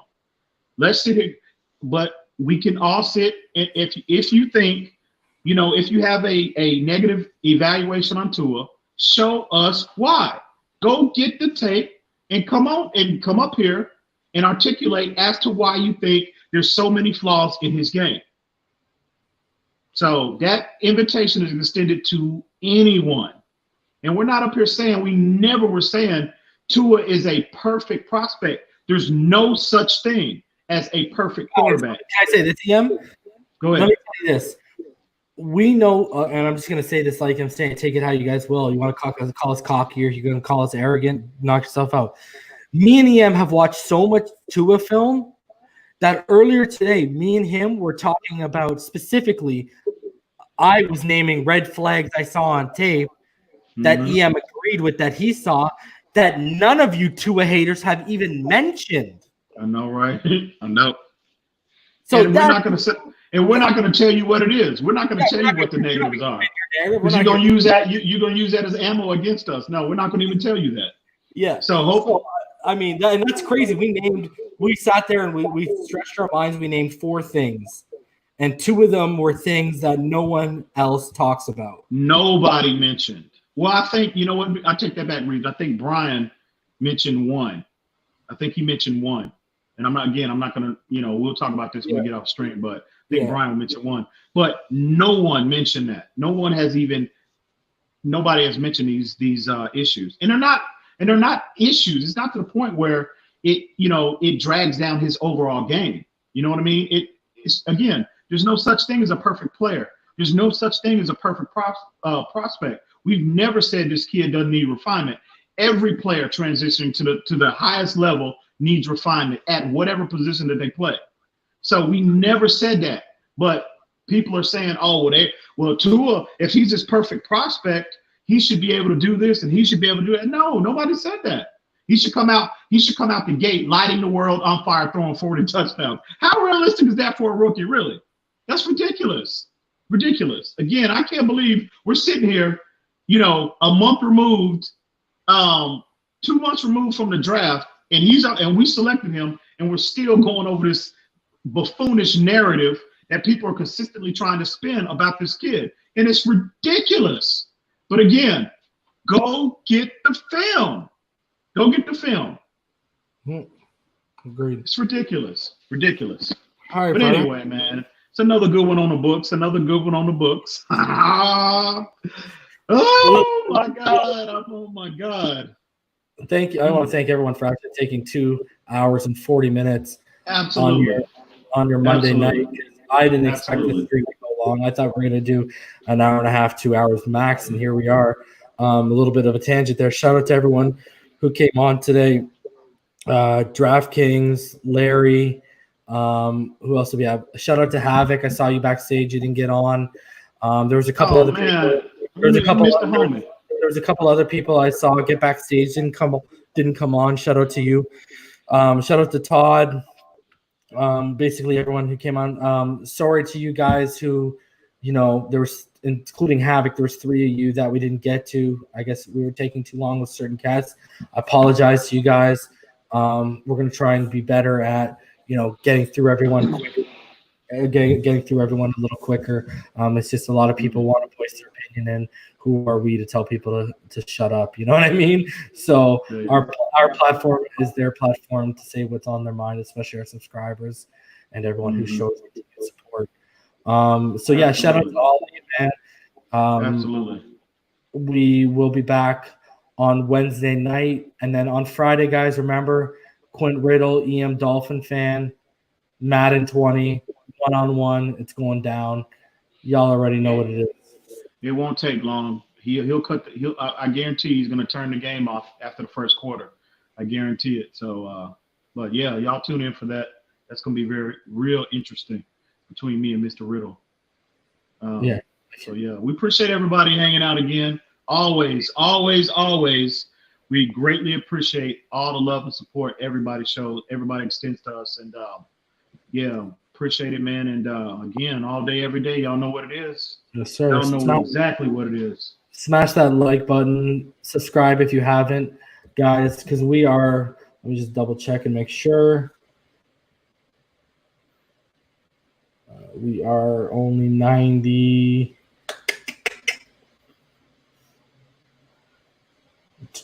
Oh, we gained a subscriber. There you go. We're 92 away from 1K, guys. Again, we're going to be giving away a Tua Tagovailoa jersey, and it's going to be, you're going to have to be subscribed to the channel to even enter that giveaway. So hit that like button, get us in the algorithm, smash that subscribe button. If you'd like to donate to the channel, as always, paypal.me/Phinside. Guys, we'll be back Wednesday night. We appreciate each and every one of you, even the ones we didn't agree with. We appreciate you guys for coming through and taking the time out of your night. Other than that, stay happy, healthy, and safe. And as always, guys, y'all already know what it is.